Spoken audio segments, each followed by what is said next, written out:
Yo, bon honnêtement, je sais pas par où commencer. Parce qu'aujourd'hui, je vous présente un nouveau format qui va bien au-delà du debunk. Là, on est clairement sur des enquêtes, complètes, détaillées, sourcées, où l'on n'affirme rien sans preuve, et on vous dévoile la réalité de certains qui veulent visiblement l'adapter à leur contenu. Mais sérieux, je pensais pas que cette première enquête m'aurait amené à découvrir ce que j'ai découvert. Des trucs, j'étais clairement pas prêt. Ça fait quelques années que je fais des debunks sur Twitch et je suis dans le montage depuis un sacré bail. Ben tout ça, ça m'a pas empêché de baisser un petit peu ma garde. Et c'est là qu'intervient cette première enquête que je vous présente aujourd'hui. J'ai presque failli me faire avoir par ce youtubeur en sous-estimant un peu trop sa capacité à planquer des trucs dans ses vidéos. Mais quand je me suis penché de près sur son travail, j'ai analysé méticuleusement un paquet de vidéos. J'ai englouti quasiment une année de son contenu. Je pensais que cette enquête, elle allait me prendre un bon mois ou deux.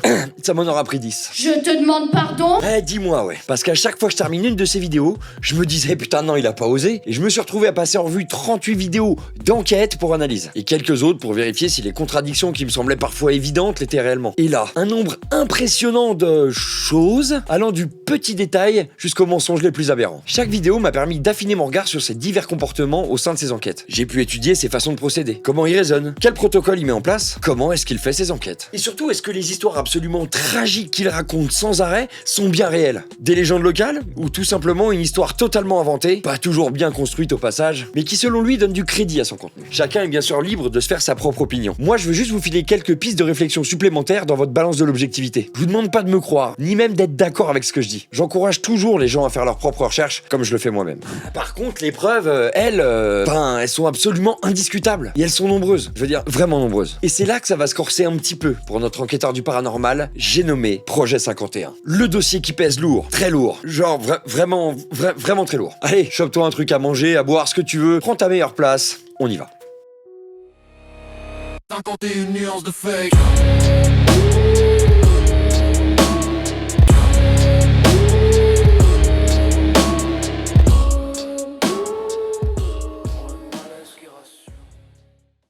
Mesdames, messieurs, aujourd'hui je vais vous raconter une histoire terrifiante. Une histoire de tromperie, de manipulation, de pas mal de mauvaise foi, et surtout du héros de cette histoire qui pense qu'Internet ne sait pas faire de recherche. Alors avant tout, c'est important de poser les bases. Je sais pas si vous connaissez la chaîne Projet 51. David, alias Projet 51, est un youtubeur qui se définit lui-même comme un enquêteur du paranormal. Il poste régulièrement des vidéos d'enquête et des vidéos face-cam également sur le thème du paranormal. Il a ouvert sa chaîne le 11 novembre 2019 et a posté une première vidéo le 15 de ce même mois. Il est très actif depuis 5 ans, il a posté pas moins de 680 vidéos et a dépassé il y a peu la barre des 43 000 abonnés sur YouTube, ce qui est tout à fait respectable. Cet explorateur du surnaturel a par contre un don unique, celui de trouver à chaque fois des lieux où il s'est passé des dingueries ou des légendes ultra macabres. Mais soyons honnêtes, est-ce que c'est un vrai talent ou juste des scénarios plus inventés que la carrière musicale d'Affida Turner?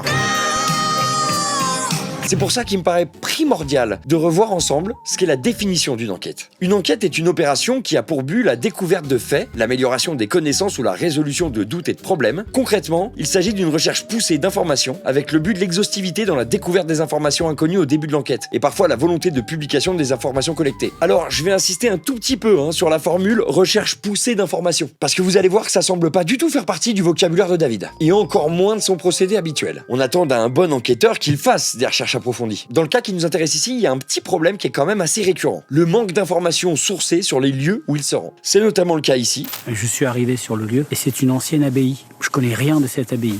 Bon, si on admet que c'est la seule fois, on peut être un peu tolérant, ok, mais... Le centre de vacances est complètement masqué par la forêt, donc je n'avais aucune idée de son existence. Ça fait deux, je veux dire, ça va, ça passe en... Je suis assez étonné parce que c'était censé être une maison et je me rends compte que ce sont 2 immeubles d'habitation en fait. Bon, comme vous pouvez le voir, c'est une récurrence hyper dérangeante, surtout quand on parle d'enquête. Parce que c'est ni plus ni moins que le contraire. Tu peux pas te présenter comme un enquêteur aguerri et te pointer sur un lieu sans avoir pris le moindre renseignement sur celui-ci. Tu peux pas me dire qu'avec les technologies actuelles, tu peux rien trouver. Tu peux pas me dire ça. L'histoire de ce château, je ne la connais pas, on ne peut pas la trouver sur internet. Ah bah si, tu peux. Alors c'est quand même hallucinant. Et pour une raison très simple, que je vais vous démontrer tout au long de cette vidéo. Ce genre d'informations sur internet, on les trouve. Encore faut-il savoir comment et où chercher. Mais bon, après ça c'est du travail d'enquête. Ah bah oui, plus sérieusement. On va le démontrer ici rapidement. Dès le plan d'introduction, David nous montre bien la façade du château en question. Une simple recherche par image m'a permis de trouver 2 vidéos sur YouTube qui précisent où se situe Lucius Château, ainsi que son nom, le château de Tasta à Nérac. Ce qui permet instantanément de retrouver bien plus d'informations qu'il est possible d'en traiter. Ça permet par exemple d'apprendre que c'est une demeure citée en 1309 par Samazeuil dans une donation du domaine de Tasta, que la tour carrée et la tour ronde paraissent dater du XIIIe et XIVe siècle. Mais un dernier niveau a été supprimé. Ou encore apprendre que ce château est au cœur d'une grande inquiétude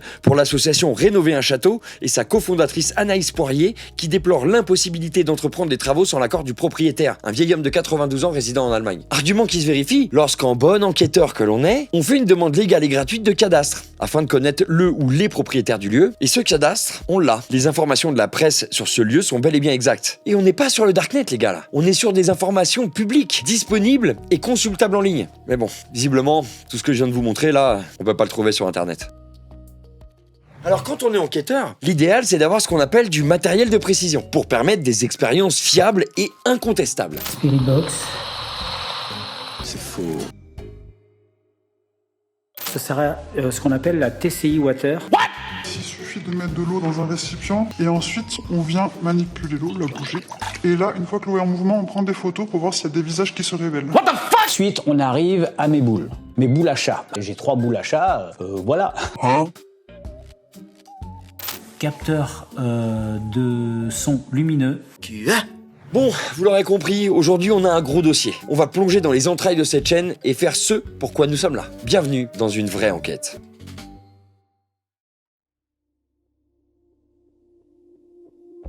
Bon, accrochez-vous, parce que là on attaque le chapitre qui gratte. Enfin, qui brûle au 3e degré. Parce qu'on va parler du truc le plus problématique, mais surtout le plus scandaleux. La plupart de ces vidéos ont des titres relativement accrocheurs. Non, si. Alors oui, je sais, il y en a déjà qui vont chialer dans les commentaires. Oui, mais tu sais, c'est le game. Le fameux game. Ce truc magique qui justifie absolument tout. De voler du contenu à inventer des fantômes. Super pratique. Sauf que là, non. Là, on parle pas de titre racoleur. Ça, à la rigueur, c'est presque honnête. Tu sais que tu vas te faire avoir avant même d'avoir cliqué. Non. Ce qu'on va aborder, c'est le vrai problème. Le mensonge. Massif, répété, industriel. La fiction en libre service, vendue comme de l'histoire vraie. Et puis c'est pratique. Tant que personne vérifie, bah ça passe. Ah, mais pas avec moi. Moi, j'ai fait mes devoirs. J'ai regardé des dizaines de vidéos. Et devinez quoi? Un paquet de ces histoires ne tiennent vraiment pas debout. Elles sont complètement inventées. Et on va commencer plutôt soft. Enfin, en termes de recherche de la part de David, hein. Parce que lorsqu'on se rend sur un lieu pour y mener une enquête, bah la moindre des choses, c'est quand même de faire un maximum de recherches préalables. Sur la propriété elle-même, sur les propriétaires ou exploitants, et aussi sur les éventuels faits divers qui auraient pu s'y dérouler. Et pour ça, on est dans une époque qui facilite cette démarche. Que ce soit par les archives départementales, les mairies des localités, les archives cadastrales, etc. Et enfin et surtout, Internet. Qui est bien plus ouvert et bien plus vaste que ce qu'on essaye parfois de vous faire croire. Surtout dans ces vidéos où visiblement l'argument « Sur internet on retrouve rien sur l'histoire de ce lieu » est monnaie courante. Est-ce que sur le net on peut réellement rien trouver? Est-ce que c'est par manque de compétences? Par flemmardise? Ou est-ce que c'est une invention du vidéaste pour donner un sens plus paranormal à ce lieu où il s'est jamais rien passé? Oh, je sens que vous êtes complotiste, vous.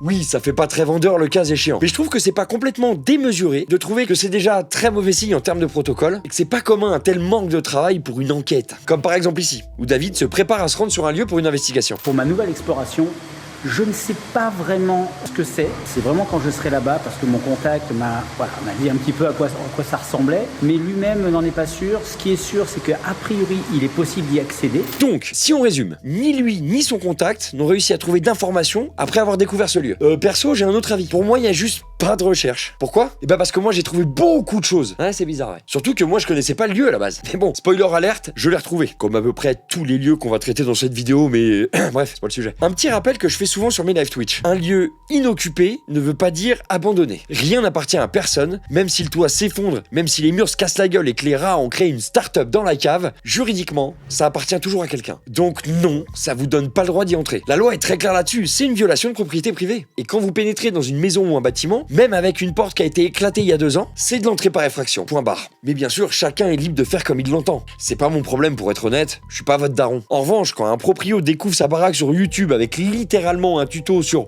où et comment y entrer. Il y a vraiment une maison fantôme. Et du coup, celle-là, elle est ouverte.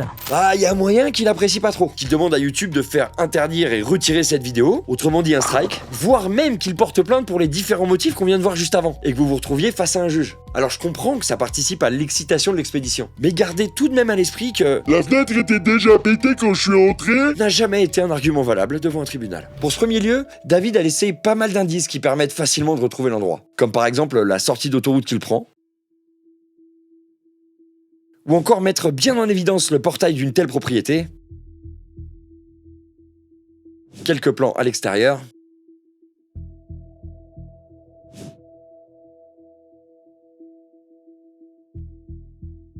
et sur le plan de sortie si jamais on n'est pas sûr. Et c'est pour ça qu'on cherche à retrouver ces lieux, pour pouvoir ensuite vérifier si le storytelling, l'histoire racontée par l'enquêteur, est bien cohérente avec ce qui s'est réellement déroulé. Vous verrez que ça aura une grande importance tout au long de notre enquête. Une fois trouvé, il suffit de taper le nom du lieu ou son adresse dans Google, et là, incroyable, il y a absolument rien. Je déconne, c'est faux. En vrai, on trouve un grand nombre de documents publics et donc accessibles à tous. Comme par exemple ce projet de réhabilitation du lieu, où on trouve pas moins de 19 pages qui nous donnent littéralement tout ce qu'il y a à savoir. Une analyse de la propriété, son histoire, ses caractéristiques, une description soigneusement documentée des divers bâtiments présents, des photos, bref, le projet architectural au complet. Et notamment un relevé cadastral qui nous indique l'actuel propriétaire du terrain et des bâtiments. Et c'est là où cette recherche qui prend littéralement 2 minutes aurait pu éviter à David d'infiltrer illégalement une propriété appartenant au ministère de la Justice française. C'est pas ouf. On a d'ailleurs nous-mêmes fait une demande d'extrait de cadastre qui nous a ensuite confirmé le propriétaire des lieux. On a même fait un petit tuto dans une précédente enquête, je vous mets le lien en description. Le truc qui me flingue, c'est qu'il ajoute ça à la fin de sa phrase. Je crois que c'est la première fois ou l'une des premières fois où je vais sur un spot où je ne suis pas certain de ce que je vais trouver. Et on va voir que tout au long de cette vidéo, déjà ça c'est un mensonge. Et on a direct un autre exemple. Là, on arrive sur un monument d'érudition. David et son rapport au temps. Écoutez bien ce qu'il dit. L'histoire de ce château, je ne la connais pas. On ne peut pas la trouver sur Internet. Par contre, on sait que ce château et la demeure qui l'a précédé sont vieux de près de 1000 ans. Ok, donc en résumé, on sait rien, mais on sait quand même que ça date d'il y a 1000 ans. Alors c'est très bien, mais ça, c'est pas de l'histoire. C'est de l'approximation au marteau-piqueur. Le problème, c'est que quand tu donnes la peine de vérifier, tu tombes assez rapidement sur le site Château de France, qui recense la quasi-totalité des châteaux de France, du coup, c'est dans le titre. Et qu'est-ce qu'il nous dit, le site Château de France ? Il dit que ce château, c'est une demeure bourgeoise du XIVe siècle, pas l'an 1025, plutôt aux alentours de 1309. Alors oui, bien sûr, on chipote. C'est un peu comme confondre Michel Sardou et Charlemagne. Des époques différentes, mais bon, ça reste des vieux, quoi. Et son raisonnement, c'est quand même une pépite. On trouve pas l'histoire de ce château sur Internet. Traduction ? J'ai pas trouvé le machin en top list sur Google, donc ça existe pas. Ok, donc toi, si tu retires la page de la Révolution française dans les livres d'histoire, plus de guillotine, plus de Robespierre, et Marie-Antoinette, elle a fini par ouvrir un kebab à République. C'est bien ça. Mais ce que je préfère dans cette fable qu'il nous livre, c'est le grand écart entre je sais rien de ce lieu et il y a 1000 ans d'histoire coincée dans ces murs. C'est une espèce de spéléologie intellectuelle. Tu plonges dans rien, tu remontes avec une légende. Et quand je dis ça, je pèse mes mots, surtout quand il déclare ça. Peut-être que certains d'entre vous qui ont l'œil ont reconnu ce château, puisque j'étais déjà venu ici il y a plus de 2 ans. Il a eu 2 ans pour faire des recherches. 2 ans. Ah putain, 2 ans. Moi, ça m'a pris littéralement 3 minutes. Et encore une fois, David, t'as sous-estimé ta capacité à pouvoir masquer les lieux dans lesquels tu te rends. Et je dis pas ça parce que bon nombre de tes enquêtes se situent dans des spots ultra connus d'Urbex, Vraiment, c'est pas ça. Allez, on continue les championnats du monde d'anachronisme, mais dans la catégorie supérieure, avec une autre vidéo qui interpelle avec son titre, entre guillemets, « Je pénètre chez les gitans ». Ça ressemble bien à un repère de manouche peut-être. Ces gens-là vivent en retrait de la société. Et il y a un potentiel danger à les surprendre au milieu de la nuit.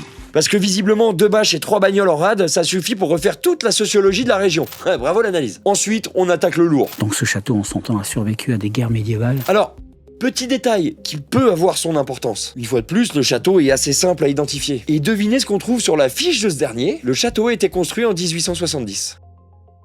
Et petit rappel, le Moyen-Âge, lui, s'est terminé aux alentours de 1500. Donc il a survécu à aucune guerre médiévale, vu qu'il n'était pas construit à cette époque-là. Et les sources qu'il précise sont nombreuses et compliquées à contester. Mais c'est pas fini. Il y a eu ici beaucoup de batailles et beaucoup de morts en perspective. Ah bon ? Parce qu'en fouillant dans les archives, les registres, surprise, aucune bataille recensée à Lumont. Un simple appel à la mairie pourra vous le confirmer. Et puis arrive la déclaration culte. Ce château a Plus de 400 ans. Ah bah non, en fait, non, toujours pas, non. 3 siècles de retard, ça passe crème avec David. C'est de la chronologie en freestyle, c'est tout. Alors en cadeau, un petit florilège de déclarations totalement infondées. C'était très bizarre la présence de ces baraquements, surtout dans une forêt appartenant à l'Office national des forêts. Sauf que non, c'est bien un terrain privé sur lequel est érigé le château. Manifestement, si ces gens sont là, que c'est pas autorisé. Hein. Un petit peu de clairvoyance sur le droit ou pas d'accéder dans les lieux, c'est bien. Et attention, clou du spectacle. C'est pas autorisé de construire ces cabanes devant un monument classé historique. Non, pas du tout. Ni classé, ni inscrit, rien. Invention.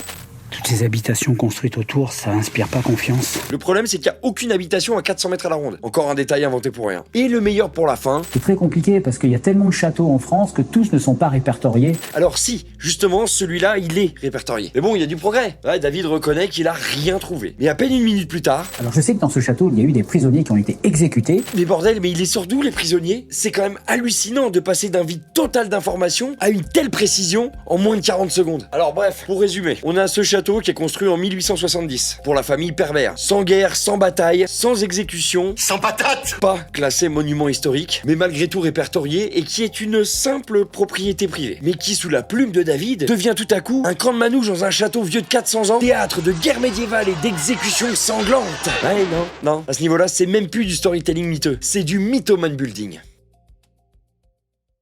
Si on cherche à prouver qu'un mécanisme est en place, il faut chercher correctement. Et on peut du coup prouver que c'est pas la première fois que David se rend à plusieurs reprises dans un même lieu, mais semble n'avoir toujours pas trouvé d'infos entre ces deux explorations. Alors après, je peux me tromper, mais je dirais que les recherches sont inexistantes. Bah je sais pas, par exemple quand il dit « Je suis arrivé sur le lieu et c'est une ancienne abbaye. Je connais rien de cette abbaye. Alors, c'est assez grand, il y a plusieurs bâtiments. Bon, le seul qui est pour l'instant accessible que j'ai pu voir, c'est l'abbaye. Eh ben gars, une simple recherche sur internet t'aurait appris que cette abbaye, pour le coup, elle est classée monument historique. Et qui pénétrer sans autorisation est hautement interdit. Juste pour info, si tu entres sans autorisation dans un bâtiment classé monument historique, voici ce qui concrètement peut être encouru. Atteinte à la propriété privée. Si le site est privé, tu risques une amende pouvant aller jusqu'à 15 000 € et 1 an d'emprisonnement s'il y a effraction, menace ou violence. Et je rappelle que même sans dégradation, le simple fait de s'introduire sans autorisation suffit à caractériser une violation de domicile ou d'espace privé. Dégradation du monument historique. Si tu casses, tu payes. Ouais. Si tu touches, dégrades ou modifies quoi que ce soit, c'est une infraction beaucoup plus grave. Tu risques jusqu'à 7 ans de prison et 100 000 € d'amende. Tapez très fort dans le mur. Oula, putain, j'ai pété le truc. Conséquences spécifiques à un bâtiment classé. Les bâtiments classés au titre des monuments historiques bénéficient d'une protection renforcée. Même en l'absence de dégradation, le fait d'y pénétrer sans droit ni titre peut aggraver la situation en cas de plainte. Risque concret en urbex ou exploration. Alors, la gendarmerie ou la police peuvent intervenir, c'est à prendre en compte. Mais certains propriétaires portent parfois systématiquement plainte, surtout si le lieu a déjà été visité ou dégradé. Tu peux vraiment être placé en garde à vue, fiché et convoqué devant un juge. Est-ce que le jeu il en vaut vraiment la peine? Ça, c'est à vous de voir. Bref, en revenant sur les lieux un peu plus tard avec un ami à lui, les vidéos ont été publiées respectivement les 1er et 29 mars 2025, il sait toujours rien sur l'endroit ni sur les bâtiments qui sont à proximité. Il émet une hypothèse. Je vais me rendre dans cette partie du terrain. Je pense que c'était certainement le logement du personnel ou des prêtres ou des nonnes, je sais pas trop à quoi ça servait. Bon, qu'il soit ni architecte ni historien, bon, ça d'accord, c'est pas ce qu'on lui demande. Mais se positionner en enquêteur chevronné et pas savoir que t'es face à un monument classé historique, une simple recherche image de 3 secondes te l'aurait appris. Et comme tous les monuments classés historiques, les informations, on en trouve en masse sur le net. On apprend que cette abbaye est associée à un grand château, qui est juste à côté, et dont on trouve une description très complète, toujours sur le même site. Château de France, j'imagine. Sans compter les fiches répertoriées sur les sites officiels, dans la base de données Mérimée, ou même sur le site du musée du patrimoine. C'est tout simplement impossible de passer à côté de cette info tellement elle est placardée partout. C'est soit volontaire, soit pour éviter qu'on retrouve le lieu. Eh ben là, c'est raté. Ouais. Alors je vous parlais de mécanisme juste avant, notamment celui qui consiste à ne pas savoir où on est, alors qu'encore une fois on parle d'enquête. Je pense pas qu'il y ait que pour moi que ce soit assez insupportable de se trouver face à quelqu'un qui a l'air complètement perdu, à la vue du lieu qu'il doit explorer, et dont tous les détails se trouvent très facilement en ligne. Une fois arrivé sur le spot, il nous dit ça. C'était censé être sur le plan une maison, enfin 1 ou 2 maisons, dans un lotissement au fin fond des Pyrénées, et je me rends compte que ce sont 2 immeubles d'habitation en fait. Je sais pas si on peut y entrer. Mais c'est ouf à quel point il se renseigne juste pas du tout. photos? Il m'aura fallu l'espace de quelques minutes pour retrouver le lieu. De son origine comme maison de repos et de vacances des retraités de la police, créée par l'Association nationale des retraités de la police, l'ANRP, à son projet de revente, comme précisé dans le procès-verbal de l'Assemblée générale ordinaire du jeudi 5 mai 2022 à Strasbourg. On peut aussi retrouver des traces de son exploitation par l'association Kerbeuse, en tant que village vacances, nommé Cap Pyrénées, et ce depuis le milieu des années 2000. On trouve aussi une ancienne annonce de la compagnie Tourisme Hub, qui le montre également, même si l'annonce semble aujourd'hui inactive, on peut quand même consulter les photos. Il a beau se trouver littéralement devant la stèle qui précise ce qu'est cet établissement, il va dire que des dingueries. C'est une ancienne maison de retraite, donc je ne serais pas étonné qu'il y ait des gens qui soient décédés ici même. Alors non, c'est un centre de repos et de vacances, mais c'est pas un EHPAD. C'est juste pas un lieu médicalisé et ça l'a jamais été. Est-ce que vous êtes mort dans cette maison de retraite? Non, toujours pas, non. Encore une fois, même si elle revient sur ce lieu quelques mois plus tard, la première vidéo ayant été postée le 28 décembre 2024 et la suivante le 5 avril 2025, avec toujours ce même storytelling non vérifié. J'ai eu connaissance de cette ancienne maison de retraite il y a plusieurs mois déjà. Encore une fois, le temps n'a pas d'effet sur David. Encore une preuve. Allez, c'est pour moi. Dans ce bâtiment, la charpente n'était certainement pas en bois, puisque c'était quand même un immeuble assez moderne des années 80. Selon le procès-verbal qu'on a évoqué tout à l'heure, celui de l'ANRP, il semblerait que ce soit plutôt 1969. Bah bon, pas grave. Toujours dans la discrétion et dans le feutré, David crame à nouveau le spot dans lequel il se rend. Et encore une fois, on doit se poser des questions quant à sa méthode de recherche. Parce que ce plan du spot permet de reconnaître très facilement le lieu. Et surtout, comme d'hab, les informations sur internet sont ultra nombreuses. Ça l'empêche pas d'essayer de nous convaincre, notamment quand il dit ça. Ce centre de vacances est complètement masqué par la forêt, donc je n'avais aucune idée de son existence. Et je suis tombé dessus complètement par hasard. Comme par hasard. Comme par hasard. Comme par hasard. Comme par hasard. Donc il dit n'avoir aucune connaissance du lieu et l'avoir découvert sur Maps par hasard. Étonnant parce qu'on trouve encore une fois pas mal de trucs sur internet, enfin comme d'hab. Alors dans l'intro de cette vidéo, on peut commencer à distinguer quelque chose qui met sévèrement la puce à l'oreille. Ça commence avec cette phrase. Ici, pas de réseau. Alors, j'ai vérifié, juste comme ça pour voir. On trouve pas moins de 9 antennes relais pour cette commune provenant des 4 principaux opérateurs français. Alors, c'est pas que je vais m'avancer ou aller trop vite en besogne, mais ça ressemble pas mal à un mensonge, ça, non ? Aïe aïe you. Oui, et il a beau y avoir tourné 3 vidéos, il apporte pas plus de précision. Il reste vague, à croire qu'il manque d'idées des fois, Pour cette vidéo, on a un autre cas de figure. Même si on reste sur de la bonne grosse légende, Là, on est quand même à l'étage au-dessus. Faut croire que si un château ne semble livrer que peu de détails et d'informations sur son histoire, les raccourcis peuvent vite pleuvoir. Et on se retrouve assez vite à raconter n'importe quoi. David fait pourtant preuve d'observation au début de la vidéo, en remarquant un truc important. Ce spot, je le connais depuis assez longtemps. Et là, en fait, ils ont tout nettoyé. En effet, ça s'explique. Puisqu'il appartient à l'entreprise AUPM Most Group Limited, qu'on a facilement trouvé, à nouveau grâce à une simple demande d'extrait de cadastre. Quoi? Encore? Oui, j'essaie, c'est pourtant pas compliqué. Une fois n'est pas coutume, David va nous faire un raccourci bien problématique en déclarant ça. J'ai quand même jeté un œil à l'intérieur. Tout est vide. A priori, personne n'y vit. Alors, au risque de me répéter, le fait que le bâtiment soit vide veut pas dire qu'il est abandonné, comme c'est le cas ici. Le lieu est en cours d'exploitation par une société de gestion immobilière. Après, tant qu'ils montrent pas comment y accéder. Allez, on va rentrer. Bon, allez, c'est rigolo tout ça, mais maintenant, on attaque vraiment la grosse pièce. Contexte. On se retrouve une fois de plus face à un lieu très facilement identifiable, un château à l'abandon que certains appellent le château Corrida, château Girard ou encore le manoir Duchet. Tellement connu qu'on sait même plus comment l'appeler. Mais ça a pas empêché certains youtubeurs de lui coller direct une malédiction sur le dos. Et à ce niveau-là, Projet 51... il a mis la barre assez haut. La légende raconte qu'un serviteur aurait été surpris par le propriétaire en train de voler de la nourriture. Celui-ci fut si en colère que dans un excès de rage, il battit à mort le pauvre serviteur et l'enterra dans les jardins de la propriété, sans sépulture. Depuis ce jour funeste, le serviteur reviendrait sous la forme d'une créature démoniaque. Alors donc, un serviteur vole de la nourriture. Le maître le bute et l'enterre dans le jardin. Depuis, il revient sous forme démoniaque, mais aucune trace nulle part de ce récit. Aucune source pour le confirmer. Un scénario entre la momie et un épisode de Scooby-Doo. Non mais en vrai, il manque plus qu'un chien qui parle, Ouais. Mais est-ce que ce château a vraiment connu des drames, des meurtres, des possessions démoniaques? Spoiler, non. Mais il a quand même eu des diplomates bulgares. Comme on peut le lire dans cet article, la Légion bulgare logera au château Girard à Saint-Romain-de-Vignac. Donc en gros, en 1940, en pleine débâcle, c'était un hôtel 4 étoiles pour une ambassade étrangère. Et maintenant, un squat à chauve-souris. Comme quoi, il y a bel et bien eu une chute.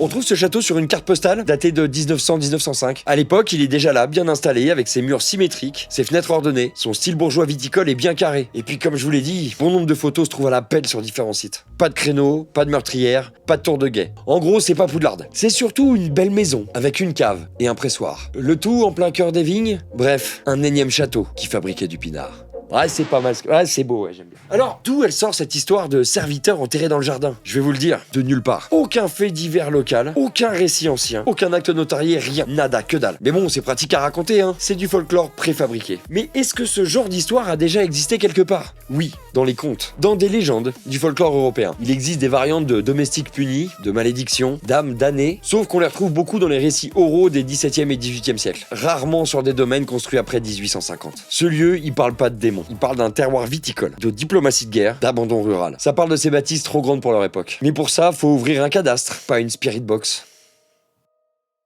Alors à partir de maintenant, il va falloir s'accrocher fort à la rambarde, hein, parce qu'on va sérieusement prendre une accélération fulgurante dans le Mytho Mountain. Cette fois-ci, David se rend dans un ancien hôtel, qui a été abandonné il y a longtemps, et dont les plans aériens permettent de retrouver facilement des articles de presse et autres sources pour tout savoir dessus. Et là, David, sans trembler des genoux, nous raconte ça. Donc je me trouve actuellement dans un hôtel, un ancien hôtel, qui était un hôtel de luxe, quand même le dire. Et dans cet hôtel, il y a eu un meurtre dans les années 70, je crois. Il va même nous donner quelques petites précisions. Il y a eu un meurtre dans cet hôtel dans les années 60-70. Le patron a été assassiné par un client qui était un concurrent dans les affaires. Et à partir de là, l'hôtel a commencé à faire faillite. J'ai envie de te dire menteur. Ah, les années 60-70, ouais. Ok, sauf que l'hôtel Le Tolosan, situé à Boussens en Haute-Garonne, a été construit par le groupe Elf Aquitaine entre 1989 et 1991. C'est même précisément en 1987 que Elf va prendre la décision de construire ce gigantesque bâtiment pour ses ingénieurs. Son nom, le Centre international de séminaire et de formation André Bouillot. Pendant quelques années, le centre accueille des cadres de l'entreprise venus du monde entier. Mais les choses s'arrêtent vite. En 1997, Elf va migrer à Pau et va annoncer la fermeture du site. Un Aveyronais, Bernard Caïsac, directeur général de la société hôtelière Actor, portera son attention sur la structure. Entre ses mains, au début des années 2000, cette dernière deviendra le Tolosan. Ça ne durera que quelques années avant de tomber à l'abandon, suite à de nombreux changements de propriétaires. Si vous vous posiez encore la question au sujet des mensonges, vous devez commencer à avoir un bout de réponse. Et si vous êtes plutôt dans l'idée que cette personne est 100% honnête, même vous commencez à vous poser des questions. Allez, on continue dans l'escalade du n'importe quoi, parce qu'avec la vidéo qui va suivre, même le mot enquête, il cherche à se barrer. À commencer par cette volonté de David à vouloir transformer tout ce qu'il voit en quelque chose de paranormal. Non mais sérieux, c'est bizarre. Non, je te jure, ça c'est pas un avion. Un avion, ça clignote. Attends. Ah si, ça clignote. Pendant une seconde, on a cru qu'on était en train de filmer des ovnis. Sérieux? Non mais sérieux? Eh, m'engueule pas. Après, j'avoue, on est entre l'interprétation ridicule et le sensationnalisme scandaleux. Mais attendez la suite. Lors de cette enquête, on s'attardera pas sur les ressentis de son ami médium, qui sont une démonstration de l'effet Barnum. Voilà ce qui ressort des cartes, c'est qu'avec l'ermite et la reine de bâton. Donc il va y avoir une situation qui va faire que tu vas devoir sortir de ta zone de confort. Cette reine de bâton, cette femme, va t'aider à rebondir, avoir de nouvelles idées. En tout cas, elle va avoir suffisamment d'aplomb pour gérer un peu le déroulement de l'enquête à un moment donné. Comment? Ou encore avec ses arguments contradictoires. Le lieu est neutre. En émotion, il n'a plus rien. Il ne vit plus rien. Il est vraiment stérile de toute émotion, de toute action. À un moment donné, la situation va tourner. Pourquoi? Parce que dans le lieu, il y a des énergies de colère et de frustration. Il y a de la colère aussi liée à des conflits. C'est neutre ou c'est chargé de colère, je sais plus moi. Elle évoquera des éléments qui se sont déroulés pendant la Seconde Guerre mondiale, des éléments qu'on retrouve notamment sur un blog d'Urbex, mais également dans un article du journal Le Parisien. Article que David a dû lire d'ailleurs, puisqu'il nous dit ça. J'ai cru comprendre que vous étiez ôté la vie, dans le bâtiment. Il y a bien des années maintenant. Peut-être êtes-vous encore attaché à ce lieu. Manifestement, c'était le cas puisque vous ne vouliez pas le livrer aux mains des ennemis. Ah bah quand même, là, tu vois, il a fait des recherches. Ouais, non, on va dire qu'il a commencé à les faire, mais que ça n'a pas été très loin. Ce lieu étant très ancien et ayant été au cœur de plusieurs histoires au cours des années, on le retrouve assez facilement, notamment sur Wikipédia. Et on peut, en l'occurrence, avoir bien des infos, notamment sur ses anciens propriétaires, ce qui va nous permettre de vérifier son histoire de pendu dans le cloître. Et devinez quoi? C'est complètement faux.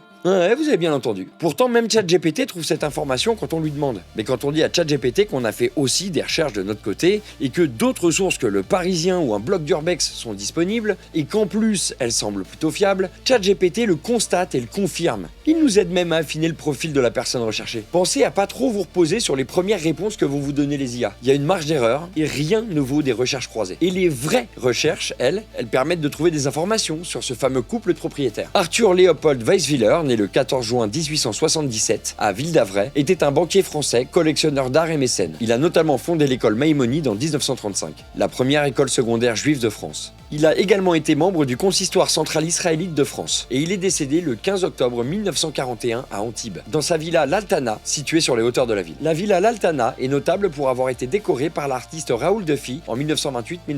Dufy y a réalisé des fresques murales, notamment dans le salon, illustrant l'engagement culturel et artistique de Weisswiller. Il y a malgré tout une réalité historique et tragique dans le storytelling de David. Et ça concerne Betty Rachel Julie Weisswiller, née Dutch de la Meurthe, son épouse, qui 3 ans après le décès de son mari, a été arrêtée puis déportée. Elle a été envoyée au camp de Drancy, puis déportée vers Auschwitz par le convoi numéro 60, le 7 octobre 1943. Elle est décédée 3 jours après son arrivée au camp.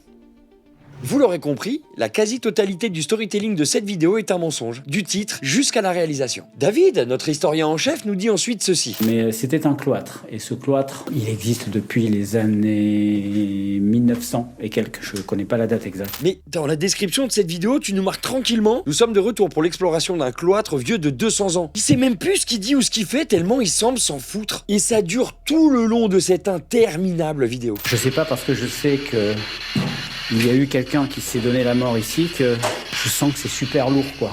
Comment l'atmosphère de ce lieu pourrait être lourde suite à un suicide, vu qu'il a jamais eu lieu? Ah, enfin, non, rien. Ouais, voilà. Hein. Est-ce que vous êtes la personne qui est décédée de mort violente dans ce lieu et qui s'est donné la mort? Toujours pas, chef, toujours pas. Par contre, le problème, c'est que je ne sais pas comment s'appelait l'homme qui s'est donné la mort ici. Mais c'est pas vrai, tu lis vraiment pas beaucoup tes sources, en fait, hein. De toute l'histoire, le seul truc que t'as retenu, c'est la chose qui est pas arrivée. Le reste... Un homme s'est pendu dans ce cloître. Bon, je sais que ça va faire 20 fois que je le dis, mais là où il est, il y a ni pendu, ni cloître, d'ailleurs. Hein. Pour info, un cloître, c'est ça.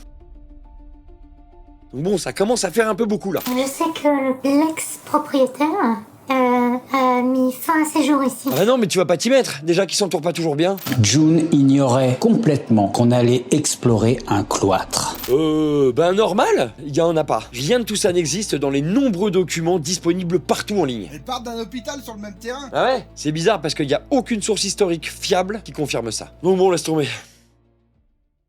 Cette fois-ci, on est dans le lunaire. Le titre ne laisse aucun doute. Un tueur en série a vécu ici, carrément. David se rend donc avec une amie médium à lui dans un château bien connu de sa propre région, on a l'habitude. Et ils en profitent pour faire un petit peu de pendule avant de s'y aventurer. Ce qui est assez drôle, c'est qu'il semble avoir oublié un petit détail quand il tourne cette scène-là.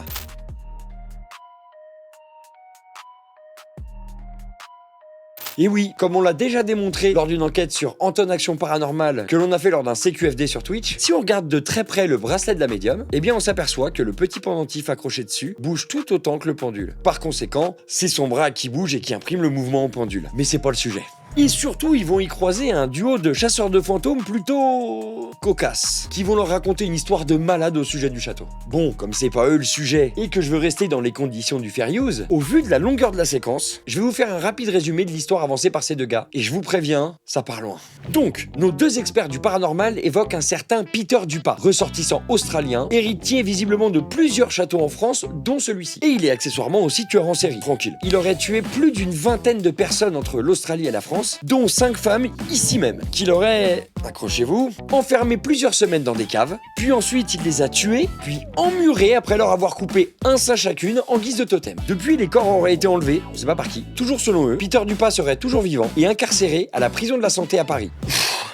Waouh! Et la totalité de la vidéo va reposer sur ce storytelling complètement délirant. Bon, on va couper tout de suite court aux conneries, aux rumeurs. Peter Dupas a bel et bien existé, et c'était bien un tueur australien, qui a été condamné à la prison à vie pour avoir commis non pas des dizaines de meurtres, mais 3. Ceux de Nicole Patterson, Margaret Maher et Mesrina Alvagis. Il est également soupçonné de 3 autres meurtres, mais n'a jamais eu aucun lien avec la France. Et a encore moins hérité d'un château ou quoi que ce soit. Son nom a juste été utilisé pour baptiser un château, comme on le fait avec tous les lieux d'urbex quand on les découvre. Mais non, eux ils ont pris ça au pied de la lettre en nous racontant leur histoire biaisée et en mentant sévèrement, parce que nous dire qu'ils ont trouvé ces informations-là aux archives de Mont-de-Marsan, aux archives on retrouve des cadastres, pas des cadavres. J'ai halluciné quand j'ai entendu ça. Ce château a appartenu à un tueur en série. Et allez, en cœur, allez.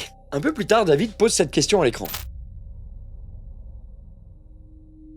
Et la réponse est non. Il n'y a jamais eu de crime ici, en fait. Enfin bon, il semble quand même y tenir. Et on n'a pas demandé s'il n'y avait pas des victimes du tueur en série qui étaient peut-être là. Ouais, c'est vrai. S'il y a 5 femmes qui ont été tuées ici.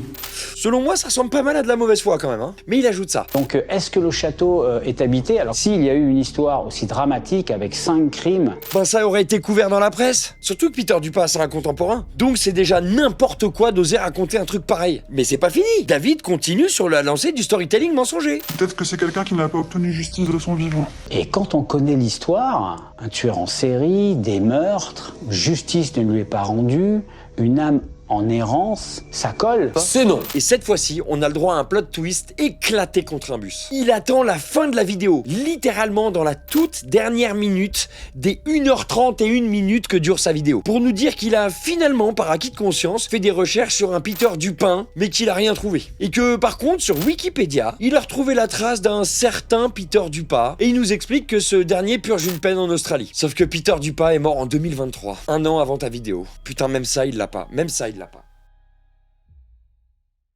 Cette fois-ci, David nous dit être en Normandie et il nous précise ça. Je suis à la recherche d'un lieu qui a été un hôpital, qui a été une maison de retraite et en même temps qui a été un centre psychiatrique. Alors soyons clairs, presque. Enfin 1 sur 3. Parce que oui, il existe bien un ancien hôpital militaire américain à Évreux, construit après la Seconde Guerre mondiale, utilisé par les troupes US, puis désaffecté. Jusque-là tout va bien. Mais là où ça part en sucette, c'est quand il décide d'y ajouter des couches de drame inventées. Donc il ajoute un EHPAD, parce que ça sonne triste, et un service de psychiatrie, parce que ça fait peur. C'est un peu un combo marketing spécial émotion. Un petit peu de vieillesse, un petit peu de folie, et hop, on a l'ambiance. Sauf que, petit détail, l'EHPAD, le vrai, est situé à environ 500 mètres de là, mais n'a jamais été rallié à cet hôpital. Et la psychiatrie, pas de service ici.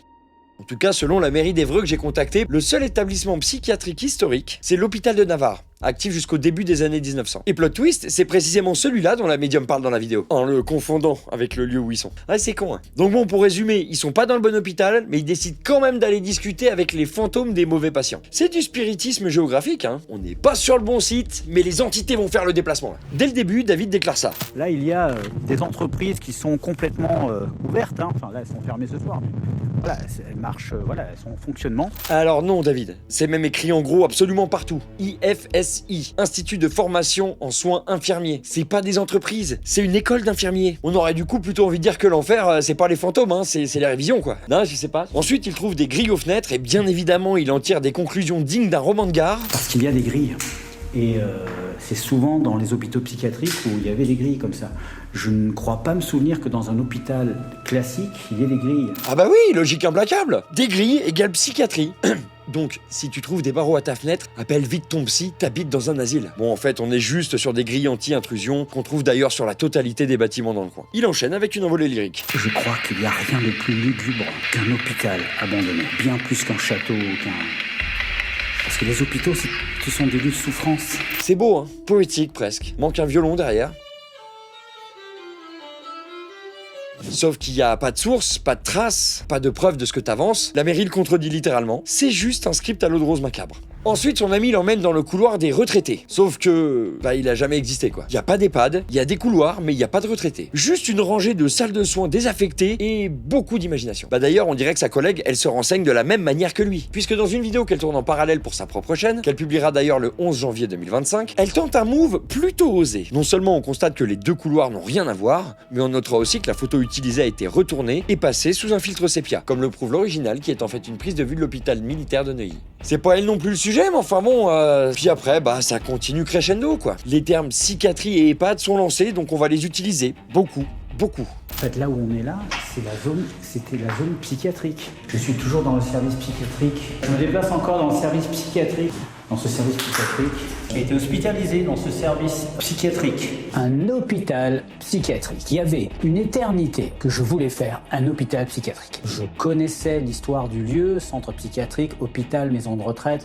Ça tourne à la psalmodie. Psychiatrique, EHPAD, hôpital. On dirait un mantra pour invoquer la crédibilité. Mais quand on connaît l'histoire du lieu, Et la cerise sur le cadavre numérique, il va demander à Gaïa, son intelligence artificielle personnelle, c'est juste son téléphone avec ChatGPT qui est connecté à une enceinte portable via du Bluetooth. Il a quand même pas un K2 avec du GSM et du Bluetooth connecté à côté. Attends, c'est le chapitre d'après.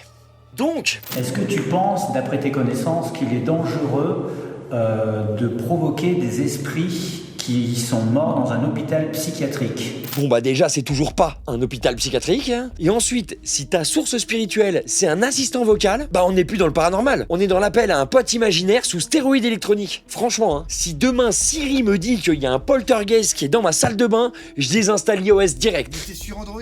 Ah oui, merde, oui, c'est vrai. Et ce qui est fascinant, c'est la consistance du délire. Ils inventent un passé psychiatrique inexistant, confondent deux établissements, ignorent les panneaux d'interdiction visibles à l'entrée, et ils te décorent le tout avec un pseudo-sentimentalisme morbide. Ah, parce qu'au fond, tout est là. L'idée, c'est d'ajouter du drame pour donner un petit peu de vernis émotionnel. Des EHPAD, des patients en fin de vie, des esprits tristes. Ça parle au spectateur crédule. Ce bâtiment, c'est un ancien hôpital militaire, point. On y soignait les soldats et leurs familles qui résidaient juste à côté, dans la cité Lafayette, et pas des âmes en peine. Et aujourd'hui, on y stocke les archives du CHU d'Évreux. Le seul flot de souffrance qui passe ici, c'est le poids des dossiers. En fait, David, il est pas enquêteur du paranormal, c'est un décorateur d'histoire. Il t'attrape un lieu vide et il te le repeint à la peur. Parce qu'un ancien hôpital militaire transformé en asile psychiatrique, en EHPAD imaginaire, avec des grillages qui deviennent symboles de souffrance, une IA en Bluetooth promue au rang d'oracle, et des patients en fin de vie inexistants mais très tristes selon lui. Je suis désolé mais ça c'est pas une enquête. C'est un remake d'un Ghost Adventures réécrit par un stagiaire en burn-out. Et à ce niveau-là, même les fantômes doivent lever les yeux au ciel.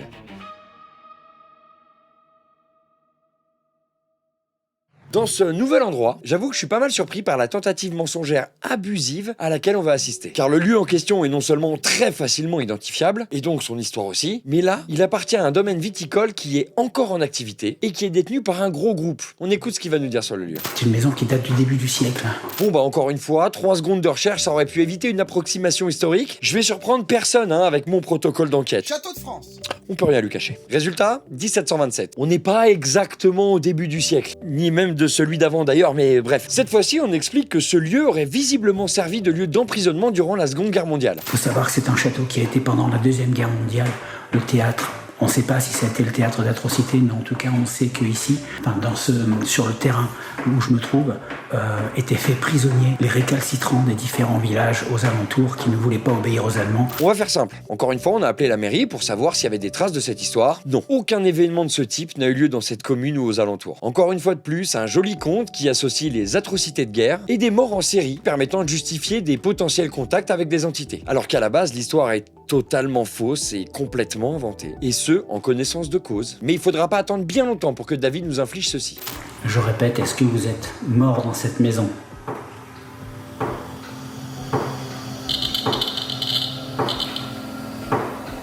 Non mais alors là, c'est la double dose de mytho compulsive. Non seulement il demande à une entité de lui confirmer qu'elle est morte ici, ce qui encore une fois est à la rigueur probable mais non documenté, mais surtout il identifie la réponse de son K2 comme un oui. Allô ? Pour ce qui est de la fiabilité du K2, je suis obligé de vous renvoyer vers la vidéo que j'ai faite sur le sujet. Le lien est dans la description. Et ensuite, je vous laisse juger par vous-même. Et pour ce qui est du rapport douteux de Projet 51 avec les déclenchements du K2 et autres artifices, on va aborder ça juste après. Vous risquez d'être surpris. Seconde vidéo dans le même lieu, et visiblement, toujours pas de recherche. On reste vague, et surtout on essaye de garder un lien avec la Seconde Guerre mondiale. Mais je rappelle quand même que pendant la Seconde Guerre mondiale, sur cette propriété, il y avait une prison tenue par les Allemands. Pas par les nazis, mais par les Allemands. Cette propriété a été habitée par les Allemands pendant 2 ans et on ne sait pas s'il s'y est passé des choses particulières ou pas. Peut-être que c'était aussi un endroit où on exécutait, j'en sais rien. Bah non, toujours pas. C'est fou de garder cet aplomb alors que d'un autre côté, il t'a paru insurmontable d'écrire le nom de ce château dans Google pour pouvoir consulter sa fiche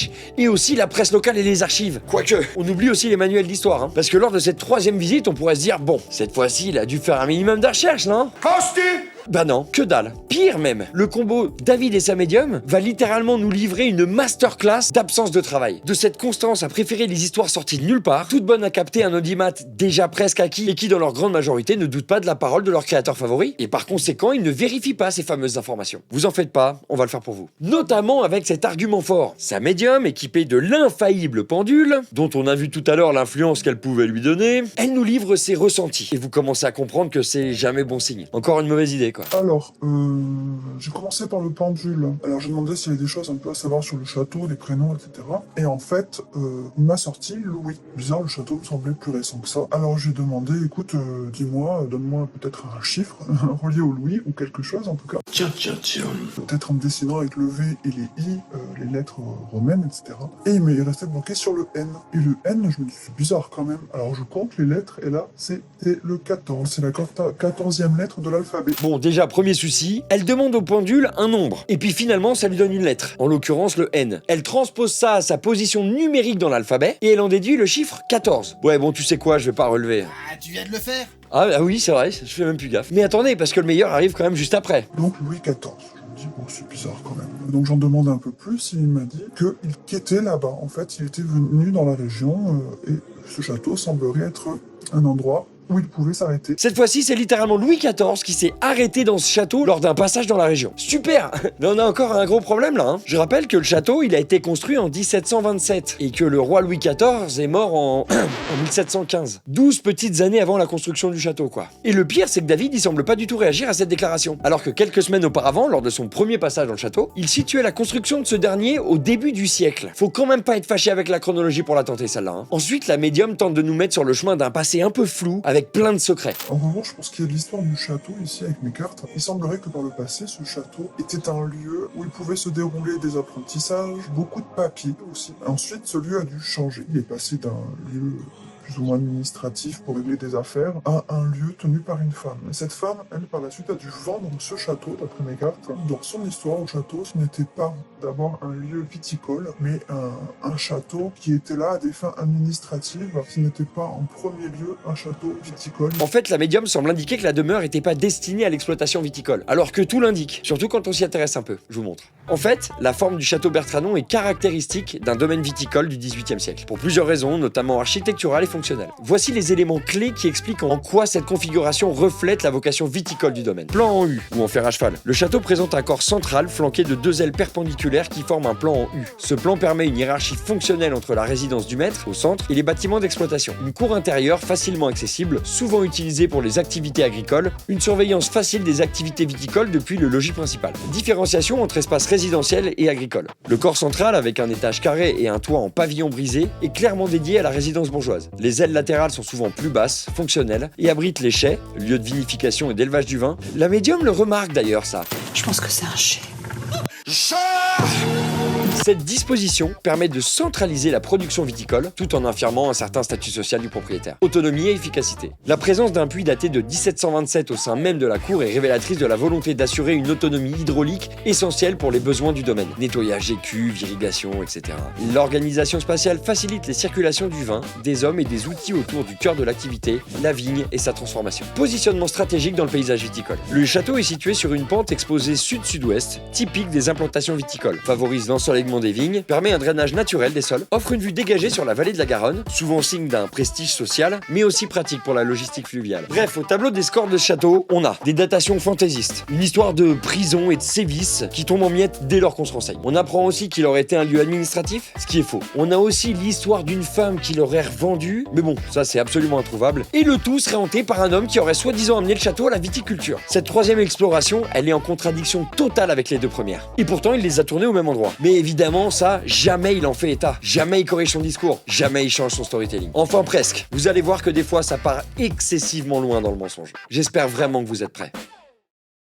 Alors à partir de maintenant, on est sur piste noire. Va falloir un petit peu de training pour encaisser les deux prochaines histoires. Ça rigole plus. On sombre au plus profond de l'inexcusable putacliquerie. On va mettre un soin tout particulier à retenir les dates de publication des vidéos ainsi que du discours dans ces dernières. Vous allez voir. C'est plutôt taquin comme balécouillage. Ça va démontrer à quel point le recyclage d'un lieu peut devenir problématique pour un créateur, surtout quand on se penche vraiment dessus. Une fois de plus, pas besoin de bien longtemps pour retrouver le lieu de cette enquête. C'est le patron qui régale direct avec des plans au début de la vidéo.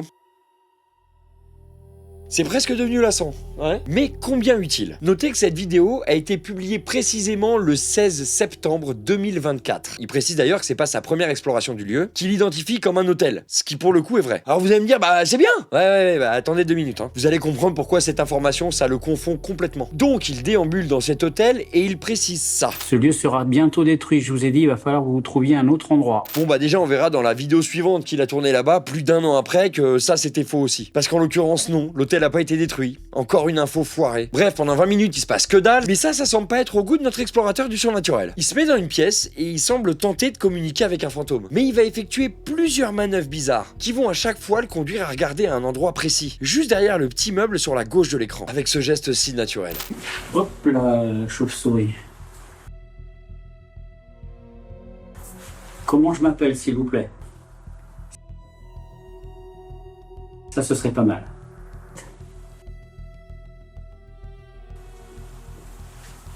Et là, étonnamment, après avoir jeté son regard plusieurs fois de manière très claire et très précise à cet endroit, et surtout après un gros cut bien dégueulasse, il se passe ça.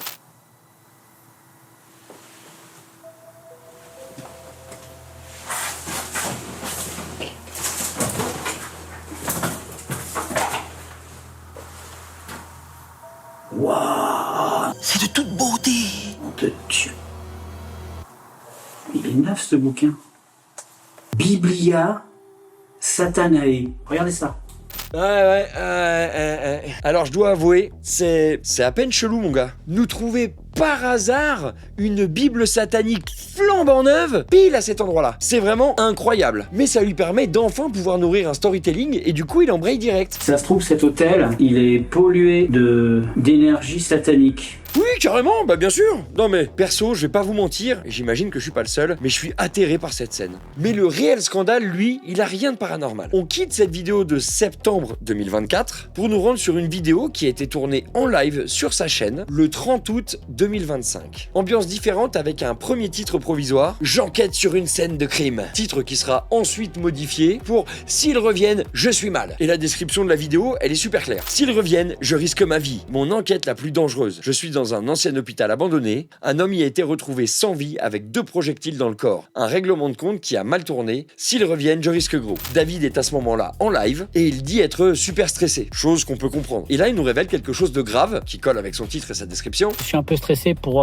une raison bien précise, c'est que le lieu sur lequel je vais ce soir, cet ancien hôtel, je l'ai déjà fait plusieurs fois ces 3 dernières années. Et il se trouve qu'un événement incroyable s'y est produit il y a 2 mois de ça. Il se trouve que dans l'hôtel a été retrouvé un cadavre avec 2 balles dans la tête et partiellement brûlé. Il y a quelque chose d'encore plus incroyable, David. C'est que l'histoire que tu relates là, elle est bel et bien arrivée. Mais pas 2 mois avant ce fameux 30 août 2025, pas en juin 2025, mais le 1er juin 2024, près de 3 mois avant ta vidéo avec tes histoires de satanisme. Là, c'est le firmament de la bourde. Tu nous expliques que t'enquêtes sur un lieu en nous vendant une angoisse absolue de voir les auteurs d'un crime vieux de 2 mois, alors que dans la presse, il est marqué partout que c'était il y a plus d'1 an. Tu l'as dit toi-même. Un événement qui est passé dans les journaux de tout le sud-ouest.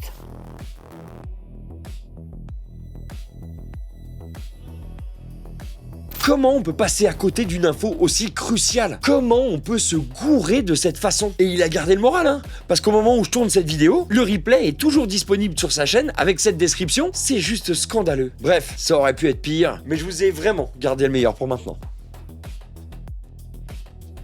Parce que là, quinte flush royal, home run, bingo, jackpot, au feu les pompiers, ce que tu veux. Je vais volontairement faire l'impasse sur les aspects pseudo-paranormaux qui parsèment ces productions pour se concentrer sur les storytelling du lieu. Parce que cette fois, on parle pas d'une version pour une vidéo, mais de 3. Oui, on arrive au point culminant de l'invention sur le mont Portnawak. 3 épisodes tournés dans la même baraque, mais avec 3 drames très différents. 3 mensonges servis à la sauce, je découvre cet endroit. Mais il suffit pas d'entrer par différents points pour convaincre que c'est la première fois que tu viens là. D'ailleurs, il va même pas s'en donner la peine. Ce lieu, c'est le logis du Bois-Clair à Saint-Brice. Un décor qu'il adore. Pierre, poussière, acoustique parfaite pour raconter n'importe quoi. Et pour pouvoir constater qu'il est bel et bien au même endroit, petit diaporama des différentes vidéos qui couvrent les mêmes endroits.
Voilà, bon, on attaque direct. Avec cette vidéo qui a été publiée le 1er avril 2023, et non, c'est pas une blague.